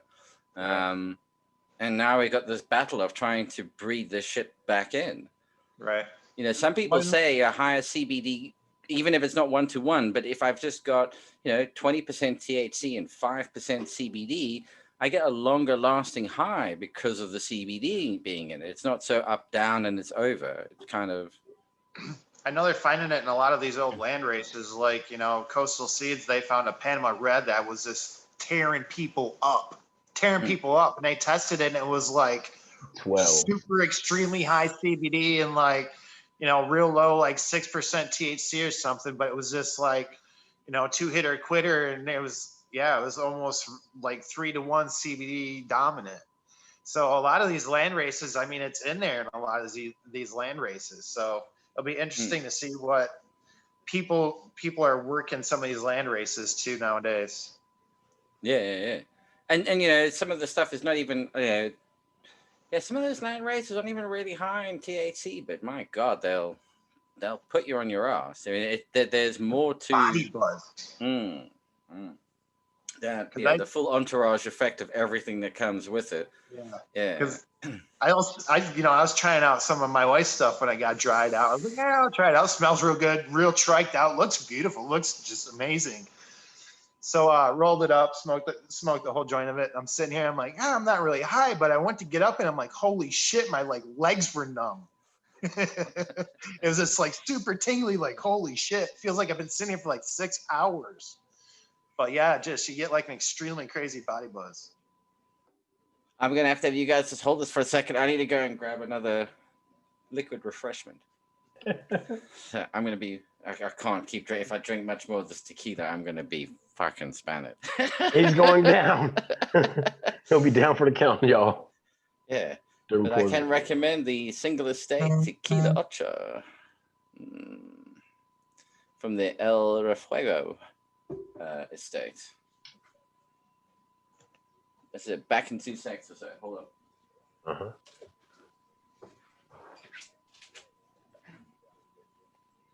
Wow. Hey, yo, Resurrection Prophet and Fumador are in the chat going crazy, yo. Talking about we got Milli Vanillas. They said, fuck Chads. We got straight Milli Vanillas in the industry. Milli Vanillas, I like that trend. Yo, that is crazy. Chad is going ham today. I'm gonna upgrade next season. I promise, man. I'm gonna break down. I'm gonna go get myself a laptop because my wife uses Apple shit and I don't do Apple shit. I had a brand new one and I had a problem with it. My IT brother-in-law went to fix it and he tore the fuck out of it. Oh damn it! So yeah, that's no good. I'm Well, not I'm on working chat. My point is I'm not on chat. So Well, I got the laptop going. I got my main computer going at the same time. That's why. yeah. Usually I have my phone going, but I was like, fuck my phone today. I want to be able to see. I was Chill. trying to get on my TV, but that wasn't working today either. The shit's not working today. Damn it.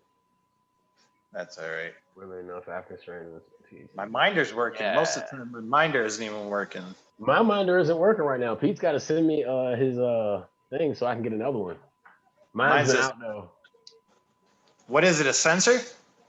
Nah, we think it's the power cord. So I'm just he told me just to wait until we upgrade to the next one. Oh, okay. That's why I haven't got it. That's why chat, that's why y'all have not seen my data stats because my minder is out. We're waiting for the new upgrade and then I will get another one. So there you go, chat. Hey, Pete, that was pretty interesting watching you enter through the Orange Gasman New Millennium logos. Lefty, how do you like the Nectar of the Gods? I really like the Nectar of the Gods. I still use it. I jump back and forth between just like a roots organic soil and using the Nectar for the Gods and using my own super soil and like compost teas and shit. But I like the Nectar for the Gods. I use it in my own stuff, and then usually in my wife's I try to just stick with just like straight teas and shit. Do you find it gives it a distinctive flavor? I've heard people say you can tell when it's been grown with nectar from the gods. I guess if you got a lot of other organic growers who were just super soil and got more experience with that, I guess you could probably get more of a distinctive taste. I'm not really around anybody. I smoke my own weed all the time. I think somebody has to have like a trigger. Like the only time, like if someone doesn't flush really well, I'll be able to tell if it's salts or not. And that's because like I got asthma, so it'll kind of like trigger my asthma somewhat, like almost like I got allergies. So I'll start sneezing on my throat, it'll itch real bad, and I have to hit my inhaler. But that's if someone like I guess they got a high ppm left in. Other than that, like nah, you won't tell if it's like lefty's bud or like I've smoked people that has grown with salts and because of their process that you can't really tell. Michigan native, if he's in the chat, like I've had a session with him and smoked his Agent Orange, dude, that shit's like you grown in soil and he's got a hybrid method that he grows with. And like he's got real good flavor. Like straight up. Shout out to Michigan native if he's in the chat. But yeah. Yeah, the nectar line I really like. It's it's all organic based. The only thing I don't like about it, and I think I actually talked to Fumidor because I believe Fumidor ran this, and I talked to him when we were out in Denver, and it's just the bone meal. There's a lot of bone meal in it, and this you don't know where they're getting their bone meal from, or how the cows have been. I'm wondering if kind of bus drivers comment fish terps might have something to do with this fish meal. Yeah, I mean, you use a lot of crab meal. You use a lot of I wouldn't say you use a lot of it. You can definitely regulate what you want, but yeah, there's a fish bone meal in it. But yeah, I mean, it covers all the bases. It has kelp in it. It has a lot of it's a very heavy calcium based stuff. Yeah. You never have a calcium deficiency. You just got to make sure, like, if you're going with the full line and you're doing really heavy with the calcium, to make sure you're getting all the phosphorus in there, because there's kind of like a balance between the two. If one gets way out of whack, the other one it almost goes into a lockout with the other. You know what I mean? Mm-hmm. So it's very calcium heavy, and it's very bone meal heavy. But, what's interesting about what you just mentioned there about it being really calcium heavy, because on the EO show the other night, chatting with Rasta Bob, he was saying that they use like oyster shell, natural like oyster shell for outdoor growing. I mean, actually, Fumidor, if you remind me, I mean, I could be getting this horribly wrong. I'm a few alcohol. I'm not a chat either, so I have no idea what Fumidor is saying, and I know he's used this product before too. So I'm sorry if I'm. Yeah, no, but it was interesting that Rasta Bob was saying that it kind of from like the oysters, using all the oyster shell, they all like it brought out like a similar flavor in all the different weed being grown. Now I'm actually just wondering if the high calcium sort of starts to bring in maybe some. I don't know. In my opinion, that means you're using too much of it. Yeah, I haven't noticed it. I haven't noticed a distinctive flavor. But I'm saying, maybe that's why people say you can tell, whatever it is again, nutrients because it has that higher, it has a slightly higher than every other things like calcium. So just it is, you are what you eat. So whatever is in the nutrients, doesn't matter what, salt or organic. If you've got a higher concentration of that one, that might add to a certain flavor profile that's creeping through. Right. Just because it's in a slightly higher concentration. Now, a lot of people, run cuts. Until recently, I hadn't run cuts. I just kept popping new seeds because I was still a new grower and was just looking to see what I liked. So it wasn't like, I grew out the same cut in my super soil mix, and then I grew it out in my nectar for the gods, and then went back to the super soil and was like, oh, well, shit, this fucking tastes different, man. It's something, one of them's off or something, something tastes different. I've never been to the point like that to where, like, I know Fumidor, he runs a lot of cuts. Well, Fumidor was saying that he's been running cuts who have been growing for a while. So, they notice the little differences with adding this or adding that to where I'm still kind of finding what I like. And, I like popping seeds.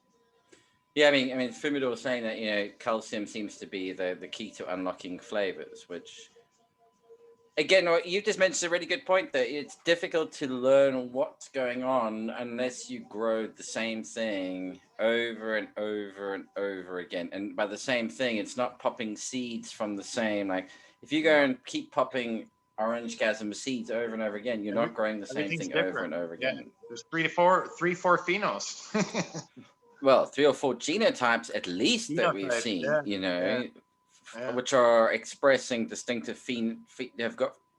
So there's at least 4 phenotypes expressing this genotypes expressing distinctive phenotypic expression in the same environment, which would make sense for it being a selfed plant, because that's kind of, if we expanded the number of plants that were being grown out to like 100 or 1,000, that ratio, there are only going to be like 4 genotypes being expressed, but what's the ratio of those? That's what becomes interesting. Is it 50 to 25 to 25,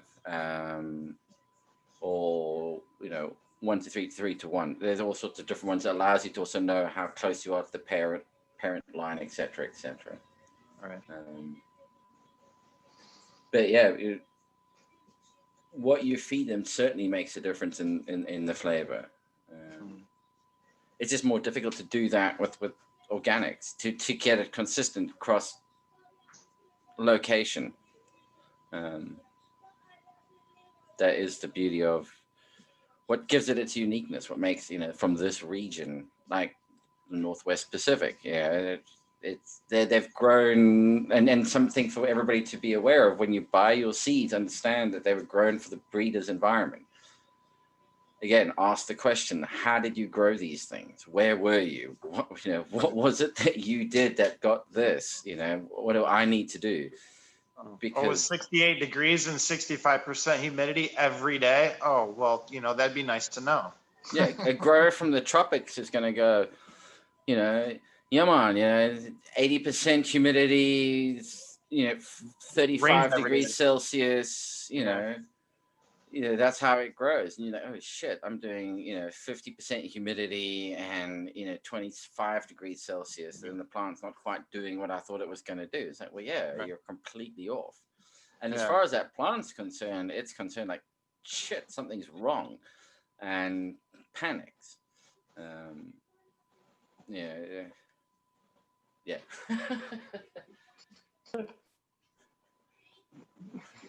You don't put, I'll drown them at this rate. Yeah, that's Ian in chat.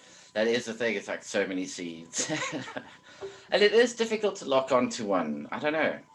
Yeah. Well, the thing is, it's like I like everything. I like sativas. I like indicas. I like fruit. I like funk. I like gas. I like floral. It's like, but at a point it's like, fucking, how much floral do you want? It's like, I I don't, want an it's like, I don't environment. I want run a the same space cup where for I 3 can years. walk in and have 10 different rooms Yeah, and be growing distinct. but we can't Well, do that, dude. one room. Okay, I correct that. There are 11 rooms. Room 11 is dedicated to mums, which are all multi-strain mothers, all grafted up. So, a couple of hundred strains that you're growing in one room on mums, and then your 10 rooms that you just populate with whatever 10 flavors you feel like in the next few weeks. I want that too, man. I want that too, Pete. I'm right there with you, bro. How far into international waters do we need to be before we can say, fuck you? No. And declare our own territory. A floating grow house. Yeah. Why not? Who's That'd be looked cool. into that? Let's all club together and buy an island somewhere. All right, man. We can do it.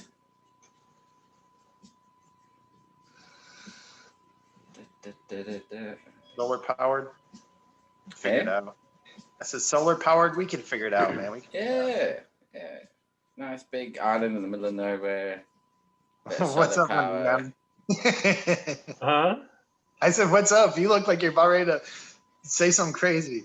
No, dude, I'm just laughing at chat, man. I'm laughing at chat, dude. I mean, chat's going ham today. They calling breeders out and some more shit. Really? Fuck. Yeah, I won't get in on that party. It don't do no good. It don't do no good because you get answers like it happens. Oddly enough, I think the person that's getting lambasted in the chat's the same one that you guessed at, Lefty.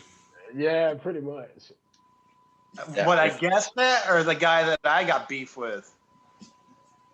Does the guy you got beef with CC mean anything as initials? DC? CC for initials. No. Oh shit.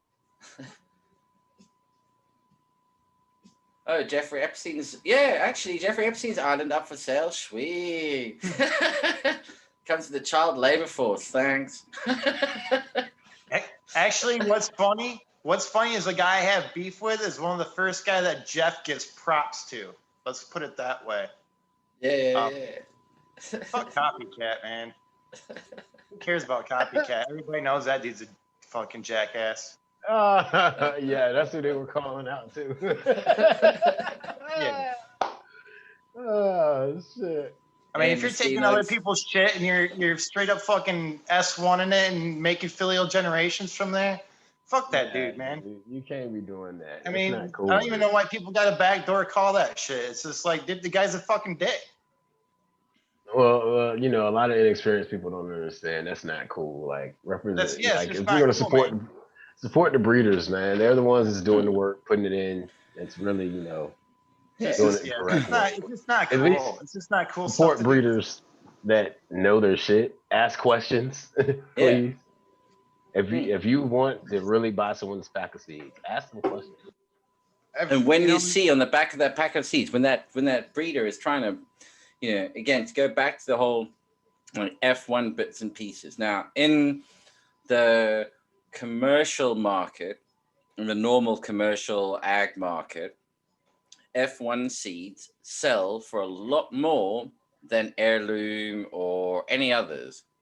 There's a reason for them selling for a lot more. It took those guys years and years to perfect that. And that F1 in those categories, what they're talking about is every trait in that F1 is going to come out every single time that it gets planted. And you can't create it anywhere. The only place you're going to get that from is going to be from that grower, and they'll be able to reproduce it for you over and over again. And every seed you pop will show exactly the same traits.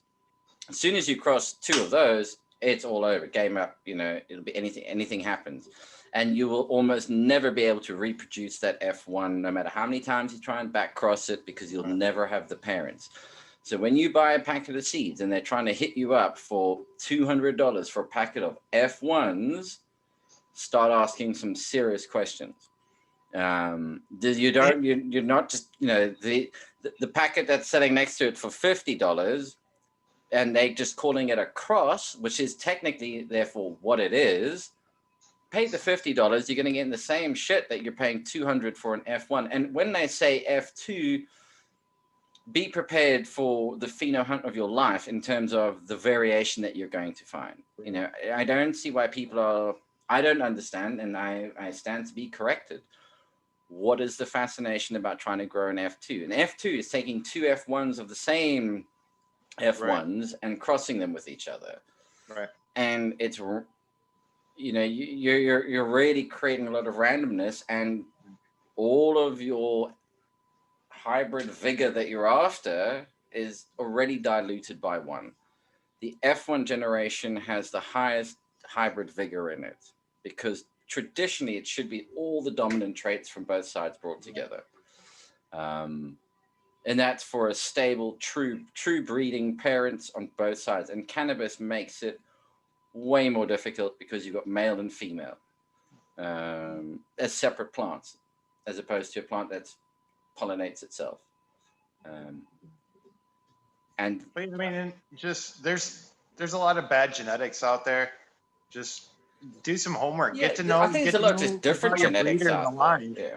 I think it's we as consumers can be better educated in understanding what we're doing, understanding the questions we should be asking, and really pushing for that, and that way the breeders have to step up their game. If we become better educated consumers, we're not going to buy the crap. And the only seed breeders that are going to be around are those who are transparent or open about and honest about what they're doing. Because I don't mind buying, some random cross. If you sell it to me as a random cross, I know what I'm buying. It's just that honesty bit, it's being fluffed as to it's something else and it isn't. That's what pisses me off. Right. And that's why I just like to go back to a lot of these guys who are working with a lot of old strains.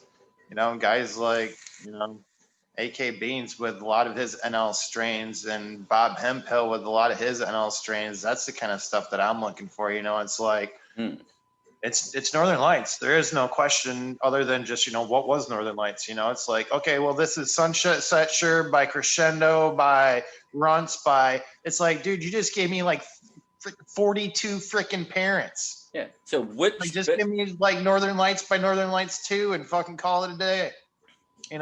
It's like know what you're working with and try and I don't know. So that's where I'm at. Yeah, no, I get exactly what you're saying. I mean, the thing is, like those original ones further up that chain, they're the ones who are big yielders, high potency, fucking they've got everything you're looking for. As you go down, the vigor gets less and less and less, and the desirable traits become weaker and weaker and weaker. They get diluted out as you move down the F generations. And that's why you got to back cross to reintroduce that dominant vigor from the parent that you like. You back cross. So you get down to like F4 and you've isolated out. You've done a huge amount of selective breeding. So at the F4 level, I've kind of now stabilized certain of these features, but I need to give them a little bit of a shot in the arm. So because bear in mind, okay, so talking about like two stable P1s, so the parents are by true breeding stable, and let's call them homogeneous. So they're as opposed to heterogeneous, which is multiples. These are like pure line breeding. If I cross the parents over and over and over and over again, I only get the same offspring every single time. So it's pure dominance traits that are coming through. Let's just say we're really oversimplifying things, but that's the basics of it. That, and then cross, and there's certain traits I'm after, and I'm breeding them out, and as I get down to around about F4, and about the F4 out of like the 30,000 plants, I'm only picking 5-10 plants here and there. I mean, it's really limited out of a massive selection because they've still got the traits. So by now I know I've kind of locked it in, but it has diminished a little bit. But those Lost traits I'm limited locking in, breeders. Yeah. those traits I'm locking in come from the parent at the original start, and they were the dominant traits in that parent. So what I can now do is I can back cross it with that parent Right. to give it that a vigor shot in the back, arm, yeah. and it just boosts it back up, and then I continue. So, And there's some guys out there I don't doing want to that. really, You see some guys out there that are doing, BX3s and working good lines to like BX3 and stuff like that that. But takes then you get the years, fucking clowns that years. got five lines a year coming out. It's just like, how? you're not doing. You're not. I mean, like, Yeah, it's like, how? that's to get to like F5 in the selection process and then back crossing it. You're probably 6-7 years into the breeding program, and it's all about, out of all these thousands, picking the one that you want. It's all about the selection process, and you can't do it unless you pop a lot of beans. I don't really want to like get in like, so this is towards chat. I don't want to get in like, should you charge more or less? But technically, an S1, you shouldn't charge as much as you're charging for true F1. Okay, a true F1 plant is very specific, and I mean by true F1s, there is no variation. Like if everybody here had been given true F1s of Orange Gasm in the purest sense of an F1, everybody would have gotten the same phenotype. If all 4 plants you grew in your environment would have all grown the same. You would have seen no variation, none. What if it's only available as an S1 though? Yeah, but that's not, an S1 is not the same as an F1. Right, that's what I'm saying. What if it's only available as an S1 and you can't buy it as an F1? Yeah, but the question was, should somebody charge more for an S1 than an F1? And I'm saying no. An F1 you would charge a lot more for. I got you. Yeah, because you can never reproduce the F1. I mean, the F1 is the true F1s are seriously protected. To explain the complexity of this, every grain of pollen on a plant from the same male, every grain of pollen is a different genetic combination. That one grain of pollen with one gamete from the female plant, which is unique in its own right, and out of all of the ones on that plant, that one was unique.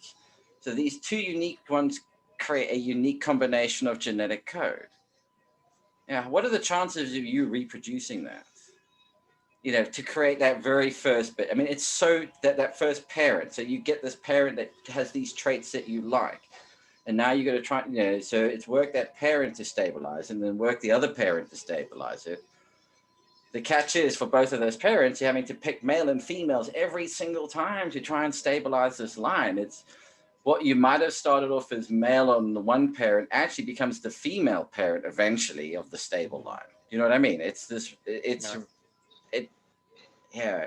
But which one has more genetic variance or diversity, the F1 or the S1?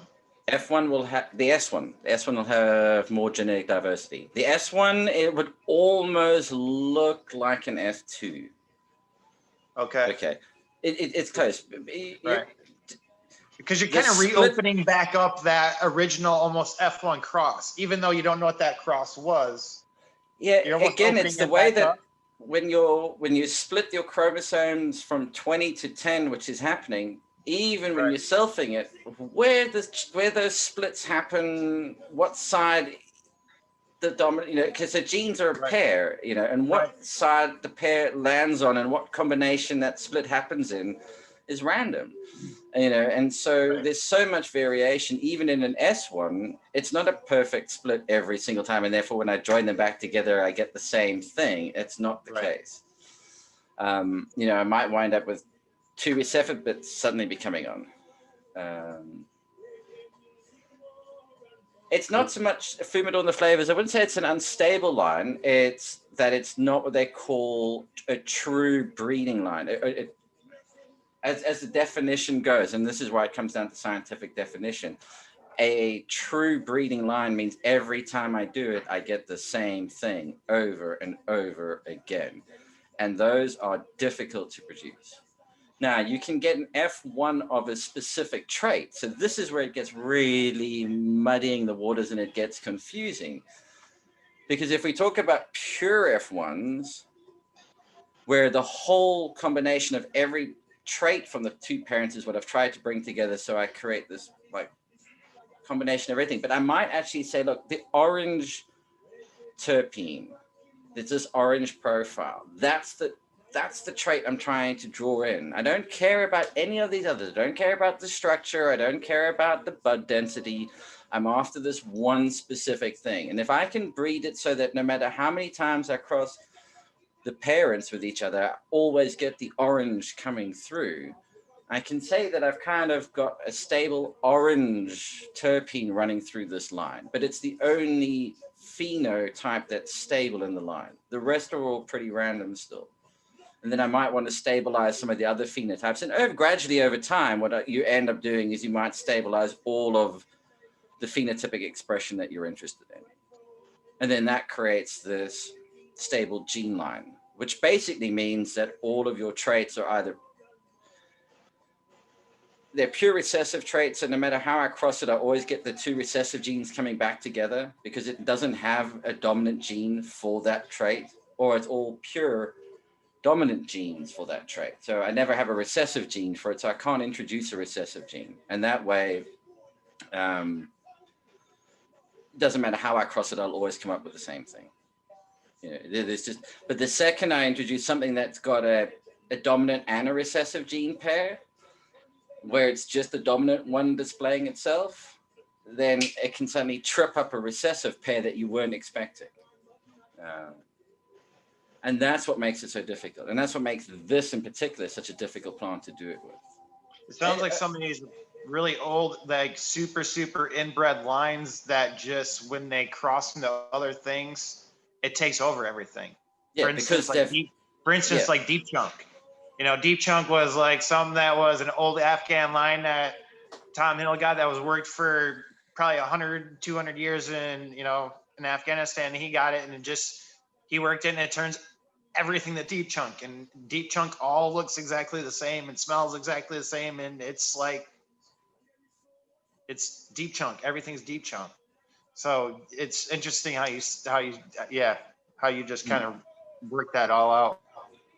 Because I'm sure, over the years that family in Afghanistan, they're like, okay, well, we're looking for this, and they got that, and then it's like, okay, well, we're looking for this, and it just, pretty soon you get, like you said, almost what. Yeah, that's why a lot of breeders, like the true breeders, you don't see like they're higher up what you would call F7s and F5s, and you don't see that on the market because they're working that for private stock to really bring out the fire when I guess everything goes legal. But trust me, some of these older guys that's been breeding, like DJ and some of these other JJ and all them, they got some fire, dude, that they're not releasing.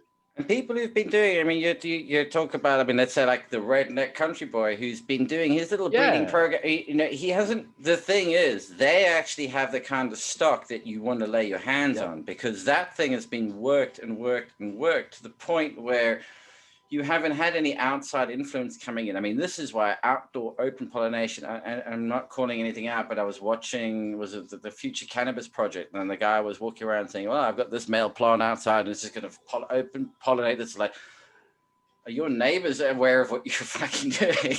Like, someone's going to come out and beat you to a pulp. But at the same time, I mean, that open pollination, it's great, but it can create so much real problems and complexity, because going into hemp breeding, we're talking about genetics here at such a basic level. It's crazy. There are genes that do not express themselves at all, so you may think you have a 0 THC strain, but there are genes in that genome that are there for producing THC. They're just never being triggered. And suddenly, you do a cross of two plants that are 0 producing THC plants, and all of a sudden it's producing 5% THC. Like, why? That's because those hidden genes have suddenly been brought to the foreground, which up until now would never have expressed themselves. And when you're just doing open pollination, you really sort of lose some of that control over what you're doing. Yeah. And that, again, that's why a true F1 in you go to the local garden center and buy F1 chili seeds, they will cost more than heirloom chili seeds will do, or just general chili seeds. Because every one of those seeds I plant will give me exactly the same plant. I'll have consistency. And that's what you're paying for. And so that's what, when they say on the back, this F1 generation will have a range of phenotypes to select from, ask the question, is that in the same environment or in different environments? And what are the different environmental factors that trigger these different phenotypes? So if I grow it cold, will this happen? Or if I grow it warm, will that happen? If they say, no, you pop all 10 seeds and you get 10 different phenotypes and say, okay, no, mate, no, it's not an F1. Unless I get orange in everything. And they say the orange is the F1 trait that we're following here. Then, yeah, okay, fine.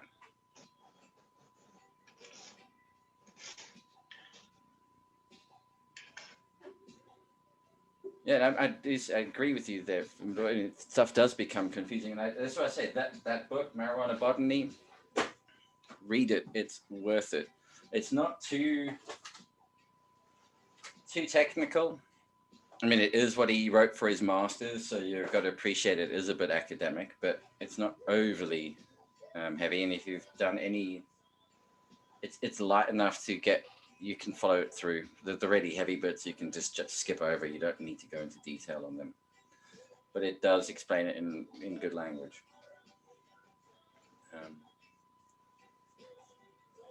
All right. Wow, 30 people watching. Still excellent. Hey, hit the thumbs up. Subscribe. Whatever, hit the bell. What is it, the word they say? Yeah, hit the bell. Subscribe. Well, guys. Today. Yeah. I don't know how everyone's doing, but I think we've been going for nearly 2 hours now. I think I'm good. Yeah, you're looking it. You look a little lit there, buddy. I'm good, man. I'm ready for dinner. I know that. Maybe another toddy. Yeah. I see tetrahydrocannabinol saying he likes stability, some like variation. Yeah. And that's it. That's the beauty about it. If you want variation, it's out there. And I think actually if you want stability, that's more of a problem. Yeah. I think right now it's the luxury of, it's a smorgasbord. It's really difficult to get that consistency. Go old school, man. Go old school. Find the old school guys with the old school fucking strains, man. They're still doing it right. It's not muddied up stuff. You can follow the lineage on things, man. It's the best advice I got as far as buying genetics. Either that or find these good guys that are working their stuff, guys like Jeff. There's good new guys out there that are working their stuff. Just know who you're getting your shit from. Yeah. I'm just replying. Yeah, that's just it. And actually, I think give some of those. Yeah, get some of the original. I'd love to cross like lamb's bread with Durban Poison. That would be nice. I think that would be bringing that. Lamb's bread is really close to Colombian Gold. A lot of the Jamaican strains are close to the Colombian strains. It was along the smuggling lines. It's natural that's what's occurred. But yeah, to bring those together, I think those would be like really interesting. That would be good. But you know exactly what you're working with when you start. And I'd like to see, where did the orange terpene come from? I mean, what brought that out? Where did these? Because that's what amazed me. Although in Europe, again, I see you go into an Amsterdam coffee shop. I mean, it all pretty much tastes and smells the same. But it does. If you grow up in places where you smoke traditional weed, where it's heritage or heirloom or landrace weed, it doesn't You're taken back by surprise when somebody goes, "Oh yeah, it's got strawberry terps to it." You're like, "Really?" Like, I mean, it burns my nose. Try some of this. You know? I thought it was like Calio over here, like in the West Coast. Like that's one of the older plants that had orange terps in it. Mm. Hey, and there is a couple good coffee shops in Amsterdam too. But like Pete said, there Far is and few the in between. Amsterdam coffee shop taste and smell. Definitely, Yeah. definitely. There's strains over here where you crack the bag open, you go, "Yeah, that's an Amsterdam coffee shop." It's just got that certain funk to it. Yeah. Don't matter if it's Kush, it don't matter what it is. It all kind of Mm. They're like, "Oh, smell it." And it's like smelled like that last jar. Smell this And one. it's It's gonna like smell like the next jar. Yeah. Yeah. But no, there's definitely a couple good ones you go over there. Yeah. Alrighty then. Well, I tell you what, we're at 2 and a bit hours. I reckon we should, excuse me, wrap it up, roll it up, smoke it up. Big thank you, which we didn't do at the start of the show, but a big thank you to the sponsors, Irie Genetics, over there, for the Orange Gasm and Golden Goat. Big thank you to New Millennium Nutrients, 5-8 Autopart USA and Autopart Global, and P&L Growth Systems. Please do hit the like button, subscribe, and I would say rate and review, but I don't think we get that option here. But feel free to make a comment. I do try to jump in and answer them, and follow us on Instagram at Operation Grow 2019, as well as at PL Grow Systems. As I said, I would like to do a panel on the whole sort of like seed breeding side. So if people are interested, please let me know if something like that would be of interest. And I'm looking to bring to that panel, ornamental flower breeders and growers, as well as giant veg growers who do it competitively at like Chelsea flower show sort of level. So these guys know about what goes into selective breeding, which could be, I think it'd be quite an educational experience for everyone. So yeah, Underground, where can everybody find you? Underground Organics Farm on IG, and VA Country Boy on Cannabis. Yes, don't forget about Cannabis. And Lefty? I'm at Lefty's Farm on both IG and Cannabis. Excellent. And also trying to do some of the cross promotion. Also, don't forget to follow and look at, on YouTube at least, there's Fumador's, I'm sure you can mention in chat, was it the Portland Cannabis Tasting Society, I think it is? You got it. I think that's usually Wednesday morning my time, but I think that's Tuesday evening local times. And then there's the Embracing Organics show, which is on Thursdays or Fridays if you're in Europe, and the Grow From Your Heart podcast that comes out 3 times a week or something. I think he does quite a few now. Monday and Thursdays. Mondays and Thursdays, and whenever he does his live bits. And until next week, cheers everyone. Stay safe.